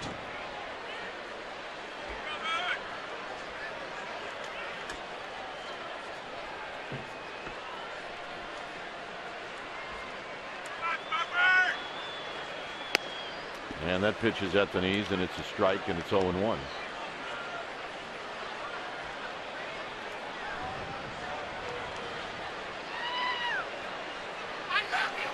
Adrianza's on deck. Hudson in full control tonight.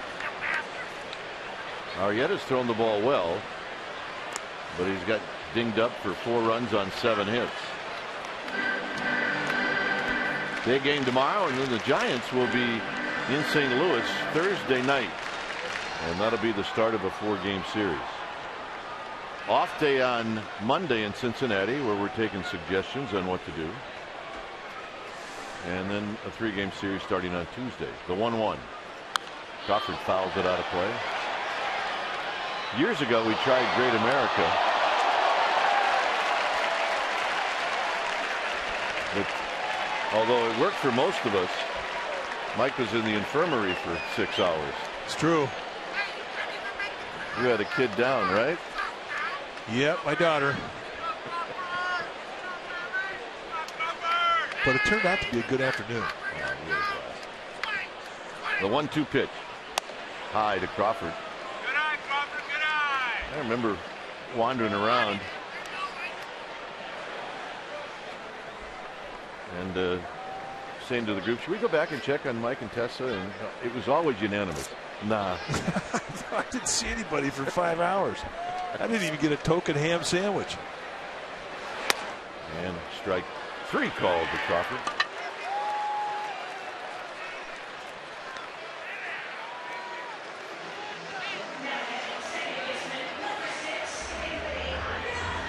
So something is behind that wall. Oh, there you go.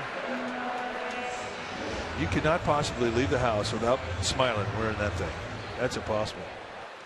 And that is caramel cone, folks, and it is really good. So good, you got to share it with everybody. I think it's impossible to eat the whole thing by yourself. On the ground on one hop, Castro from deep short, and he'll throw out Adrianza to end the inning. 7th inning coming up. Fun at the Yard.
Game summary is brought to you by your local Toyota dealer. Cubs, no runs on 5 hits, no errors. The Giants, 4 runs on 7 hits, no errors. A really good matchup pitching-wise, a couple sinker ballers, and Tim Hudson has been just a little bit better than Jake Arrieta. 6 innings, 5 hits, no runs, 4 strikeouts on 85 pitches. Michael Moore's 2 for 3. He stays hot. And Pablo Sandoval, 7 straight games now with an RBI. And that is your Toyota game summary. Giants 4, Cubs nothing. So Wellington Castillo is going to lead things off. Castillo is 0 for 2, and he swings and misses. No balls and 1 strike.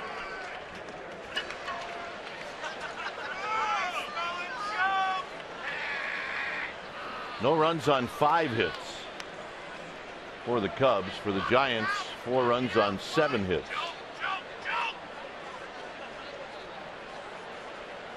Swing and a miss.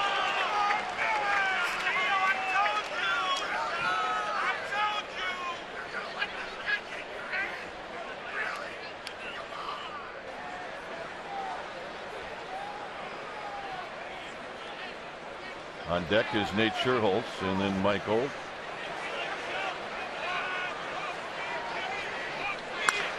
And that's a base hit past Sandoval.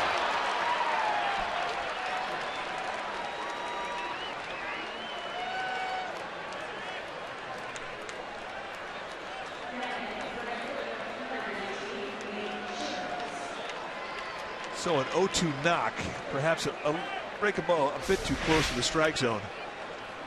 They know that Castillo will chase, and that one he could get his bat to. There's a heckling fan who was lighting him up, and when Castillo got over to first base, he made some serious eye contact with a big smile to that fan. So here's Scherholtz.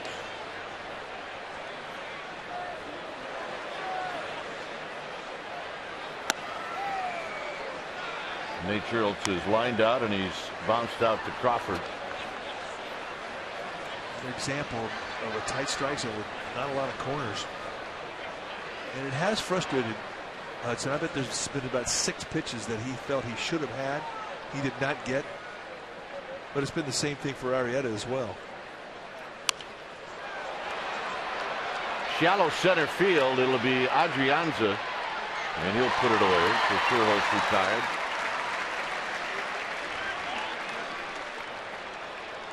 And that'll bring to the plate the third baseman, Mike Gold.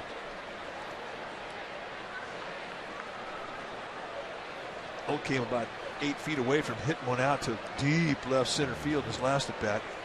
Got a sinker up.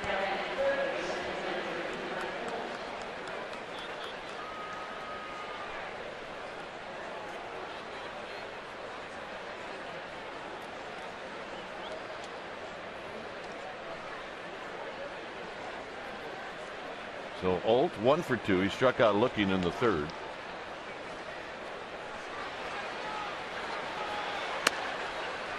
And if you look at the way the Giants are set up on the infield defensively, that is not double play depth. Well, they got a guy up there who is a dead pull hitter from the right side, and he's trying to yank everything, so they set their defense to respect that. But look at how wide they're going. And if Holt were to hit a ground ball to Morris, then it would be Adrianza that would be covering second. And that's unusual. But that's the only way the Giants could do it.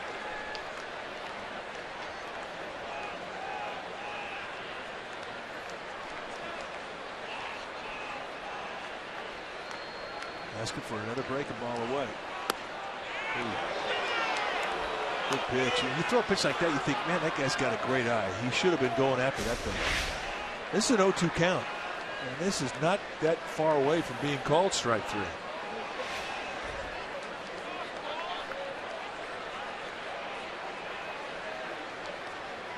One ball, 2 strikes.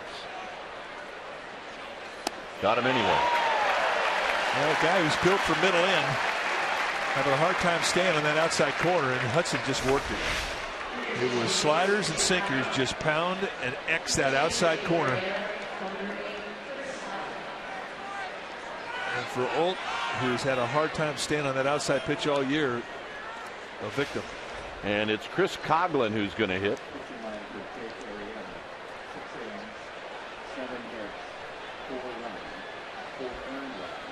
So Coghlan will step up.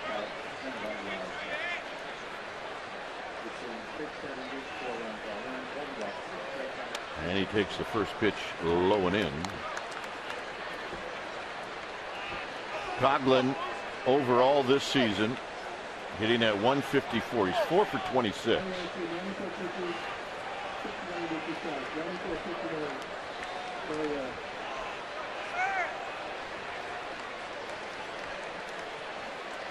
And he hits this ball on the ground to Adrianza, and that is going to end the inning. Hudson's going to lead things off, 4-0 Giants.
And warm over at the Comcast Sportsnet studios. It's 4-0 here, Giants. When it's time for a change, things speedy. Oil Change and Auto Service, your oil change tune-up and brake experts. The pitcher now for the Cubs is Blake Parker. Parker, 28-year-old, in his second year at the big league level. Big guy, 6'3", 225. Fayetteville, Arkansas. So a couple of changes. Hudson's out of the game. It'll be Blanco.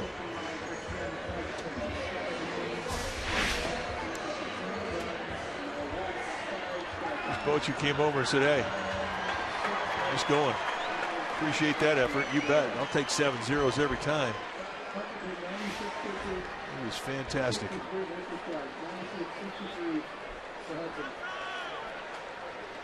So Blanco stands in, hitting 180. Parker deals, and there's a slow breaking ball.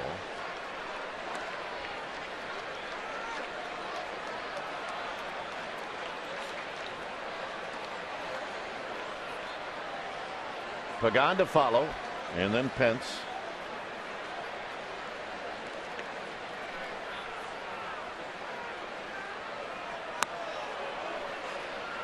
One ball and one strike.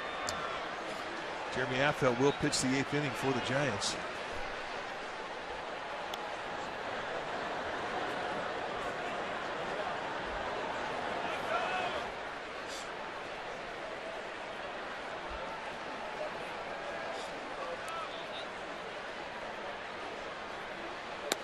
And pretty close pitch. Blanco takes it. It's a ball.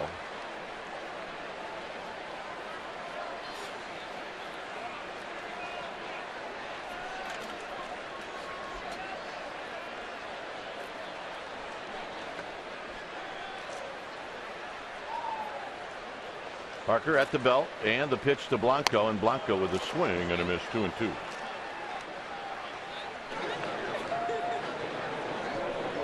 Yeah. Pretty happy with it. It's good. I'm telling you right now, that's as good a caramel corn as there is. 2-2.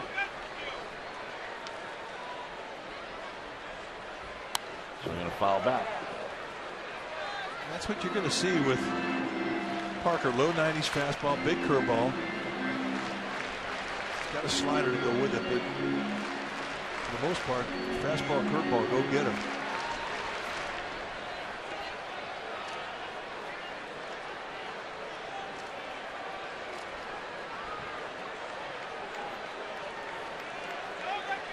Parker bent over at the waist, and now he's ready. And the 2-2 pitch is coming up to Gregor Blanco, who's leading off the 7th.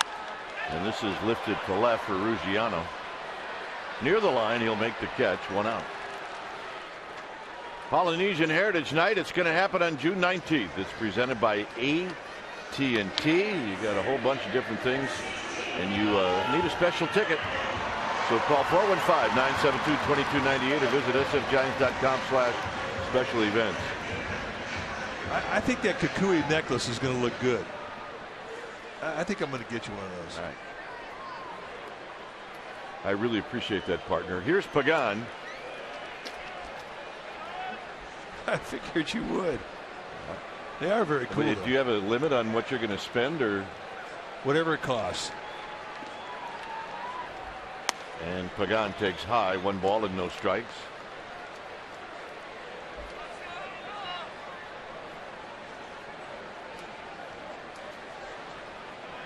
Pagan has 2 hits tonight. He's upped his average to 320.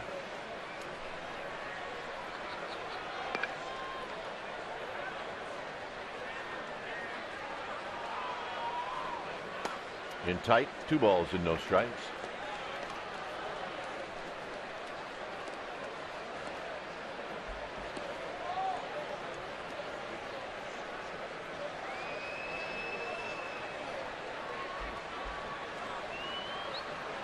Michael Moore's talking it over with Buster Posey. And that dialogue never goes stale. And it's always the same topic.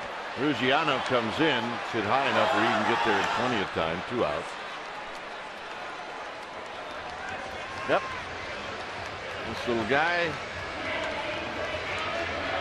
has recently just had himself a brother. How about that? Well, this may be a first time in the ballpark. What do you think? I like the hat. Yeah. Looks like a little baseball on his head. He's not going to blink either. Nope. I think these two are going to be friends. Yeah, I think so. Pence, 1 for 2. He's also walked. And he takes a strike, and it's 0-1.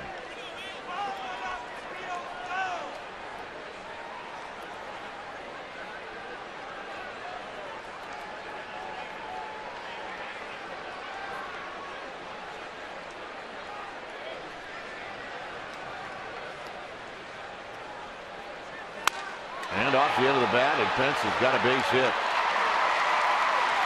Little extendo swing by Pence, and Posey's going to hit. Blake Parker, you're thinking, how did he hit that thing? I mean, that thing was below the knees, outside corner, maybe even off the plate.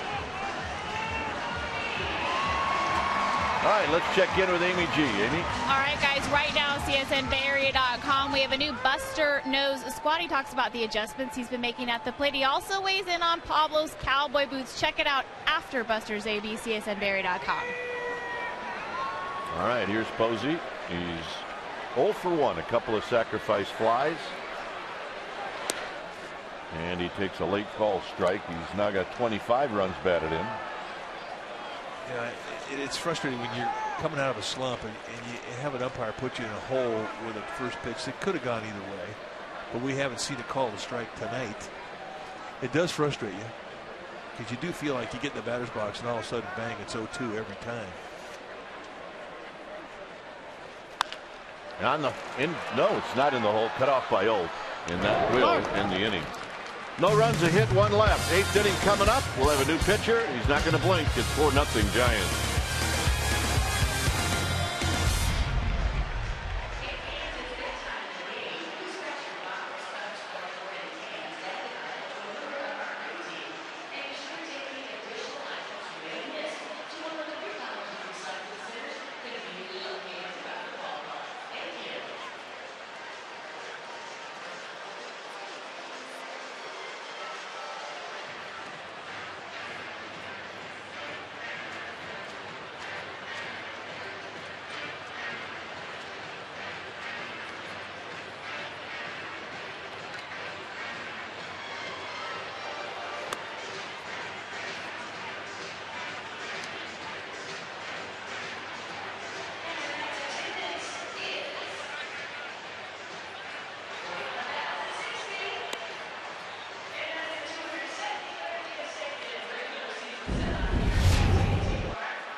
Series pregame live is going to start right at noon, and the first pitch will be at the bottom of the hour at 12:30. So check us out.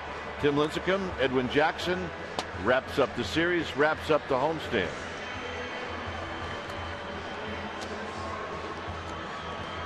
It's a 4-0 lead for the Giants. When it's time for a change, think Speedy Oil Change and Auto Service, your oil change tune-up and brake experts. 19th time that Jeremy Affeldt has come in to pitch for Bruce Bochy. Very solid first half. 17 base runners and 16 in the third. Low 90 sink. Big curveball and a split. Go get him. Nobody's really hitting him. Lefties 222. Righties 212.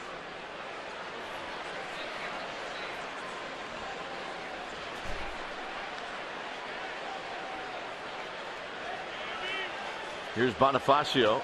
Switch hitter now batting right-handed. So for Tim Hudson, Mike, 7 innings, no walks. You know what? I mean, he's so good you take it for granted. No walks. He makes it look so easy. How precise he carves hitters up. It's a joy to watch. Bonifacio is 0 for 3. There's only one thing wrong with Tim Hudson. It took him 14 years to get here. Yeah. What's up with that?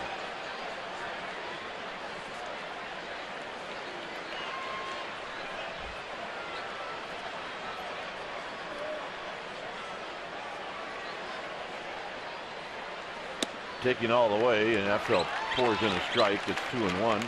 Remember, it was Hudson's game in LA when Hanley Ramirez hit the 2-run home run to tie the game in the 9th. That was his potential win. Giants did win the game, but he got a no decision. This is struck slowly to Crawford. Tricky hop, stays with it. 1 out. Another guy you take for granted, Brandon Crawford. Yeah, at some point as an infielder, you go, I kind of like an easy one. Although, you know, he hasn't had many easy ones. Look at that one, almost at the heel of the glove. Well, once he got his hands on it, though, piece of cake. Here's Ruggiano, who's 1 for 3.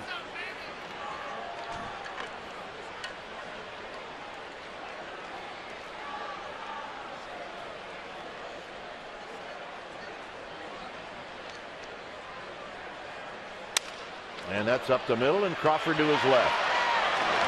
2 down. Nice play. Not a great play, but a fun play for Crawford, because what he had on this one was a chance to go to his left, and here's how you can read a tricky hop, because you got a better angle at it.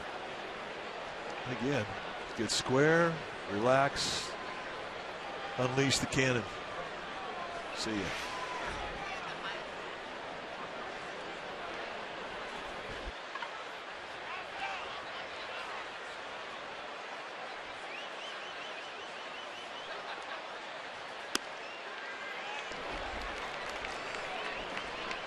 So here's Rizzo. Rizzo, no balls and 1 strike. He's 1 for 3.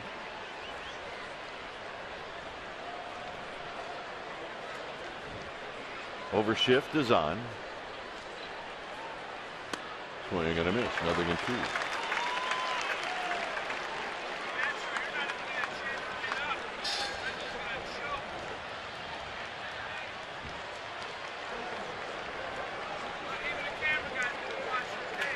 Going back inside again. Just pounding in. Got him. Bottom of the 8th inning, and the hand is going to lead things on.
Just a bit, and Mike will also talk about the game with Murph and Mac tomorrow morning on KMBR 680. Today, 7:41 they got to me.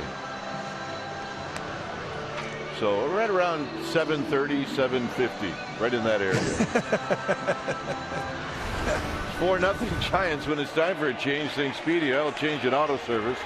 Your oil change tune-up and brake experts. Jose Veras, a new pitcher now for Chicago. 11th time that he's come in, and he has had some control problems.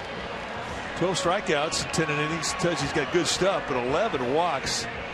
That's too many. And Veras is no baby, and this is his 7th year at the big league level. Big fella, 6'6", 250. Out of the Dominican Republic, and he throws hard, and it's got big time sink to it. So you're going to see low to mid-90s sink. And kind of a slurry breaking ball.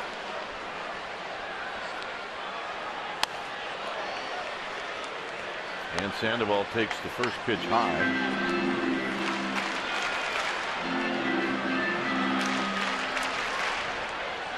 Sandoval knocked in a run with a base hit in the 5th. He's 1 for 3. The RBI gives him 23 on the season. This one back.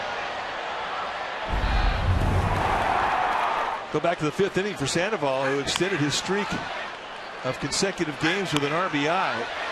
with just sort of two-striker. Then he went down and just sort of served, as my partner said, out to left center. Little duck snort. Little duck snort. 1 ball and 1 strike. Morris on deck. As Hawk Harrelson would say. I like the duck snort. Shallow left field. Is this another one? No, Ruziana's going to get there. Don't forget to check out Sportsnet Central tonight after Giants postgame live right here on Comcast Sportsnet Bay Area.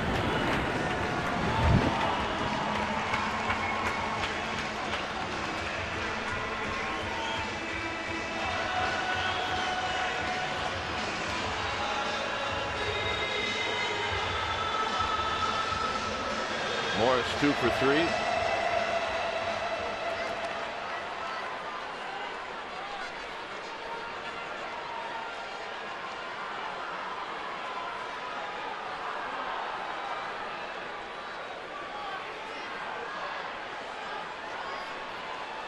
And he takes a first pitch strike, a challenge, and it's 0-1. The thing about Veras is that, you know, he throws hard and he's got sink, which means that if you get hit by one of his fastballs, it's going to hurt a little more because sinkers are heavier. At least they feel heavier when they hit you than normal fastballs. This is not a comfortable at bat if you're hitting from the right side, because every once in a while he'll get underneath it and push it, and when that happens, especially if you're trying to add velocity, you're going to have a heat seeker come right into a right-hander. Good.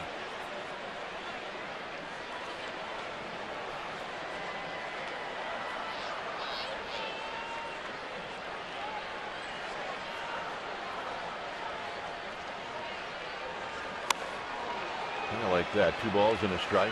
Kind of like that, but if he tries to add, he's going to raise it up right around the shoulder. Just a spooky at bat. I see a guy, and you know he's a sinker baller, and he's got about a walk an inning. You know it's going to be a rough AB. If he's right-handed, you're a right-handed hitter.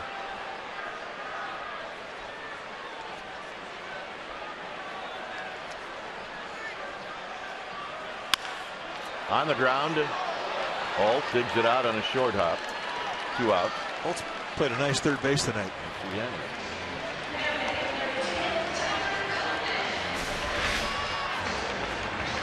This was not an easy hop. He made it look easy. Perfect strike over to Rizzo. I mean, that's a 2-spin, top spin. Ground ball with absolute fuzz on it when it got to Olt. Here's Colvin.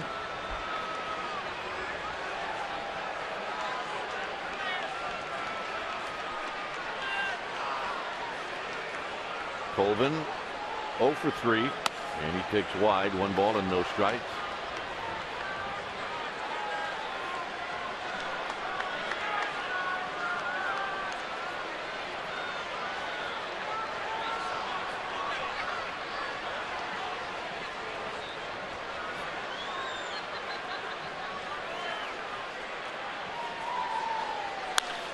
Drives one to right.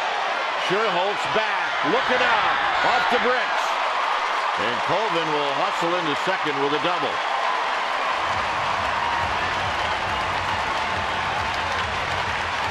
Hey, you think Nate Scherholtz knows how to play here? Yeah, he loves it. He certainly has not forgotten. One of the best we've ever seen play this field. And right off the crack of the bat, it was just going to be a matter of whether it was going to get out of here or not. It hits halfway up the State Farm wall.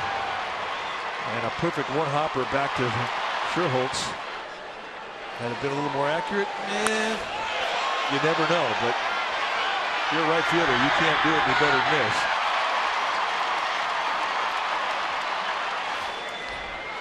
Nate Scherholtz was a good Giant. Here's Crawford. He's 0 for 3 with a couple of strikeouts.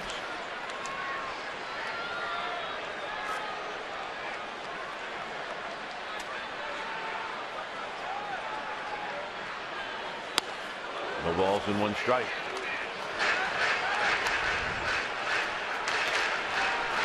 You know, it's amazing what you see every night, especially coming out of the bullpen. You see mid-90s every night. Every night you're seeing somebody that's got great velocity fastballs and big-time movement.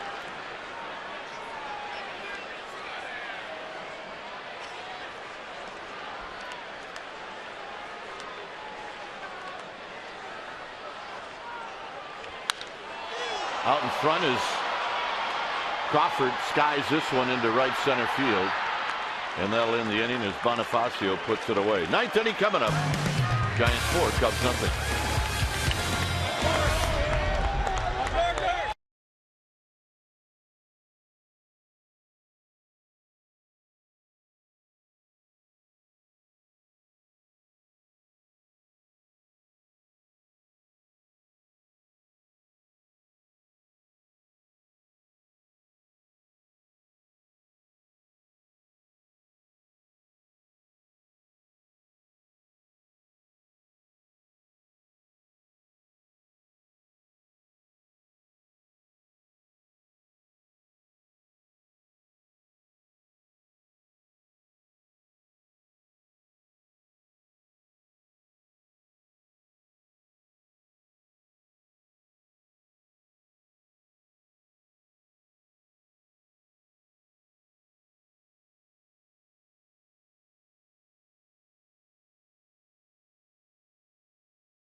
Top of the ninth inning, time now for our Honda player of the game, and no doubt about it tonight, Tim Hudson is that man.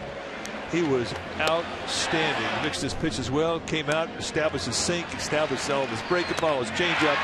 He was moving it in and out, and he was pitching to a very tight strike zone tonight. It was not easy for him. He made it look easy. He is our Honda player of the game.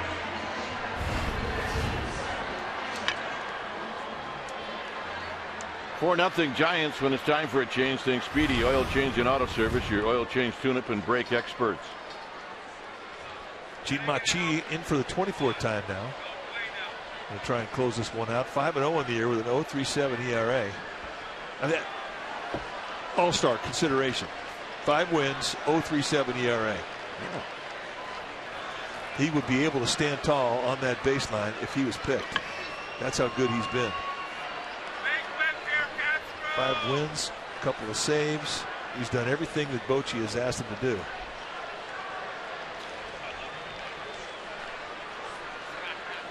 Here's Castro, who looks at a strike. I mean, I wonder if they've ever even had a setup guy. Yes, they have. Don't ask me who, but I do remember. Actually, I think it's happened a couple of times. Well, I feel better then. Yeah.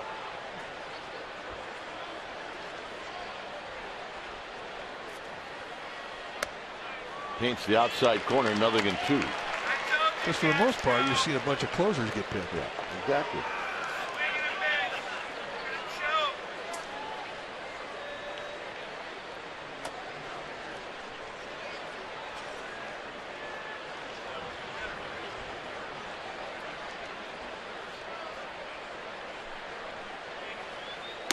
Got him.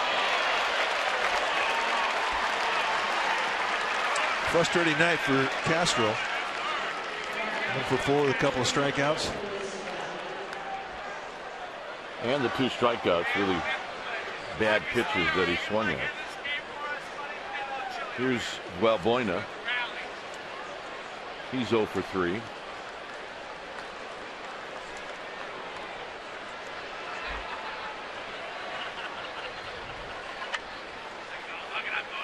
And the first pitch is down low.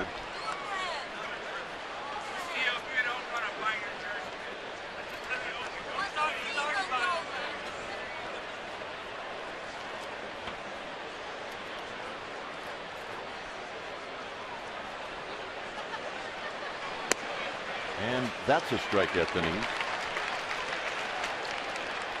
Baltimore, one of those guys that can do anything for you. And a lot of people in Chicago think that he has been the MVP of this club.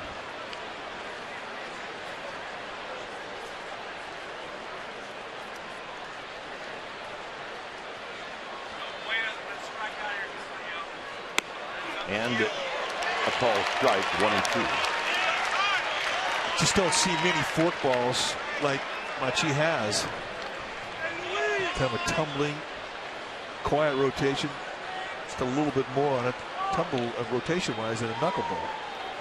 And he's got outstanding feel with that forkball.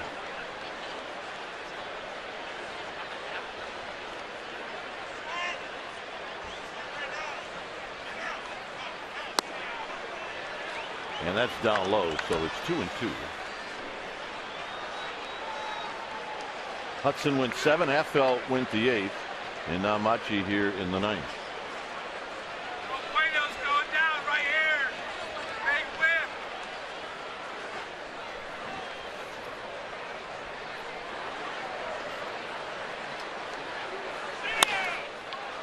Arias to Morris. 2 outs.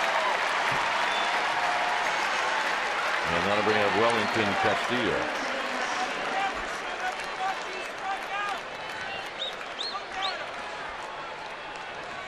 Castillo singled in the 7th.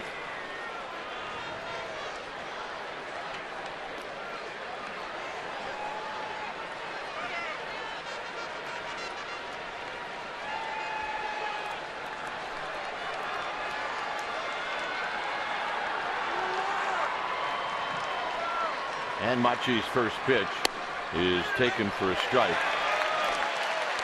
Nice little 93-mile-an-hour sinker. Outside corner at the knees to take out strike 1. It's gotten to the point now, and it happened quickly, and I think it's because the forkball has been so good, is that he has established himself as a guy who's got the forkball. And hitters are getting in there, and they're thinking about that pitch before he even throws one of anything to him. Arias, foul, although he ends up making a nice play. It is a foul ball.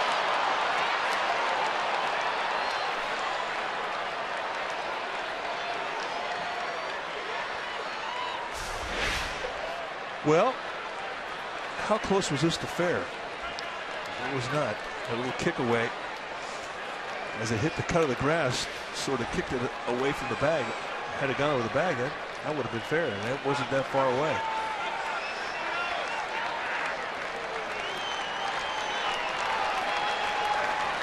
So Castillo, who got all the way down the line, now comes back.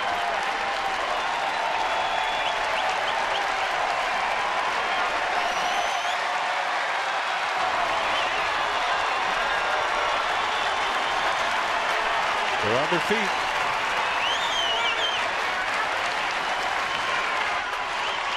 And that's almost to the backstop. Just a bit outside. It's 1-2.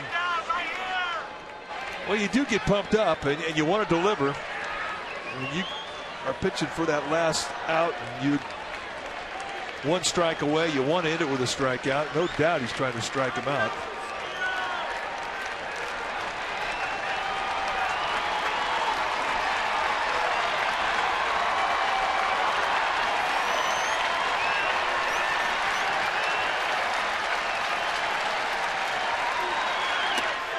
And that's the ball game. So the nasty split ends the game. Machi with a couple of strikeouts, and the Giants, after a game yesterday that they weren't happy with, they come back and get a win tonight. And it's an important win because now tomorrow you can take the series. Giants now 5-0 in games pitched in this ballpark by Tim Hudson, and that's just a big league stop job right there.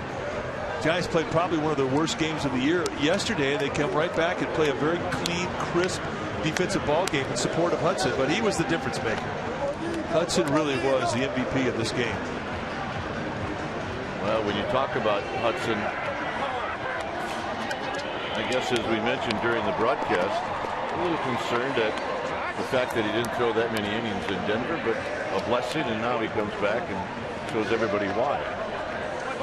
Well, he really didn't look like any rust on his effort at all. I mean, he looked to me like he had command of everything from the first inning on.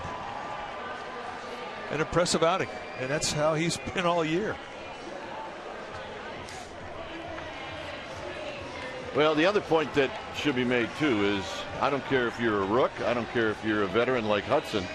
It always helps to get a couple of runs in the first inning where you can settle in after that. The Giants did. They got 2 runs, a sacrifice fly by Posey, and a base hit by Morris, a 2-out base hit, and that did calm everything down. So, all right, with that in mind, let's check in with Amy G. Amy? All right, gentlemen, we have Angel Pagan. A nice night all the way around for the team. And for you, 2 for 4. You scored 2 runs.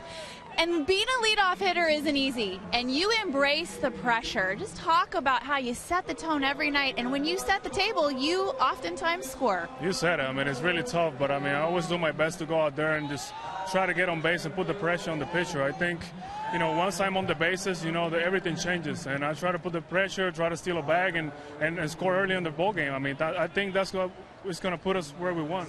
Scoring early in the ball game. You guys are now 25-5 when you score first. Now, that's a stat that's unbalanced enough to mean something, and you and Hunter Pence have a lot to do with it. Can you talk about your relationship with Hunter? On this homestand alone, you or him or both of you have scored in the first inning of every game except one. You know, Hunter is a player that he likes to swing, you know, and when I'm on first base, it's good because he's going to get a lot of heaters, and that's the purpose. So if he gets this pitch, you know, swing. If I go, let me steal. You know, it's kind of like a balance. You got to be balanced. Tim Hudson. Another great outing. I know you don't want to take anything for granted in baseball, but it seems like every time he comes out, he deals. 7 innings, no walks. Talk about his performance, what he's like as a teammate. That's just Tim Hudson. You know, every time I face him, and you know, when I was in the other teams, you know, he always come out here to compete, and that's what he's going to bring out here. That's why he's a veteran and very successful. You know, it's fun to watch, and hopefully we can have that the whole year. All right, congratulations on the win. Angel Pagan, thank you so much. And Dwayne and Mike, let's go to you. All right, thanks, Angel, and thanks, Amy G. And Mike, the point I was making, 2 in the first, I'm sure settle him down a little bit, although he's not a guy that needs to be settled down. Well, it definitely makes a difference for any pitcher, but he knows how to use a 2-0 lead, and it's attack zone, and you get into that strike zone early, and then you start to stretch it out. Remember now, tonight's strike zone was very small, and that can be very frustrating, but with Hudson, you never worry about that because he has the command of all of his pitches. He never gets pigeonholed into having to be predictable with anything that he throws, and I think that really is the genius of this guy. And we've seen it since the very first day of spring all the way through where we are here in May. And, you know, and that's a big league stop job. They did not play well yesterday, but they came out today. You could just feel that they were as intense as he was, and he was the difference maker. All right, gentlemen, take it away. Back to you guys.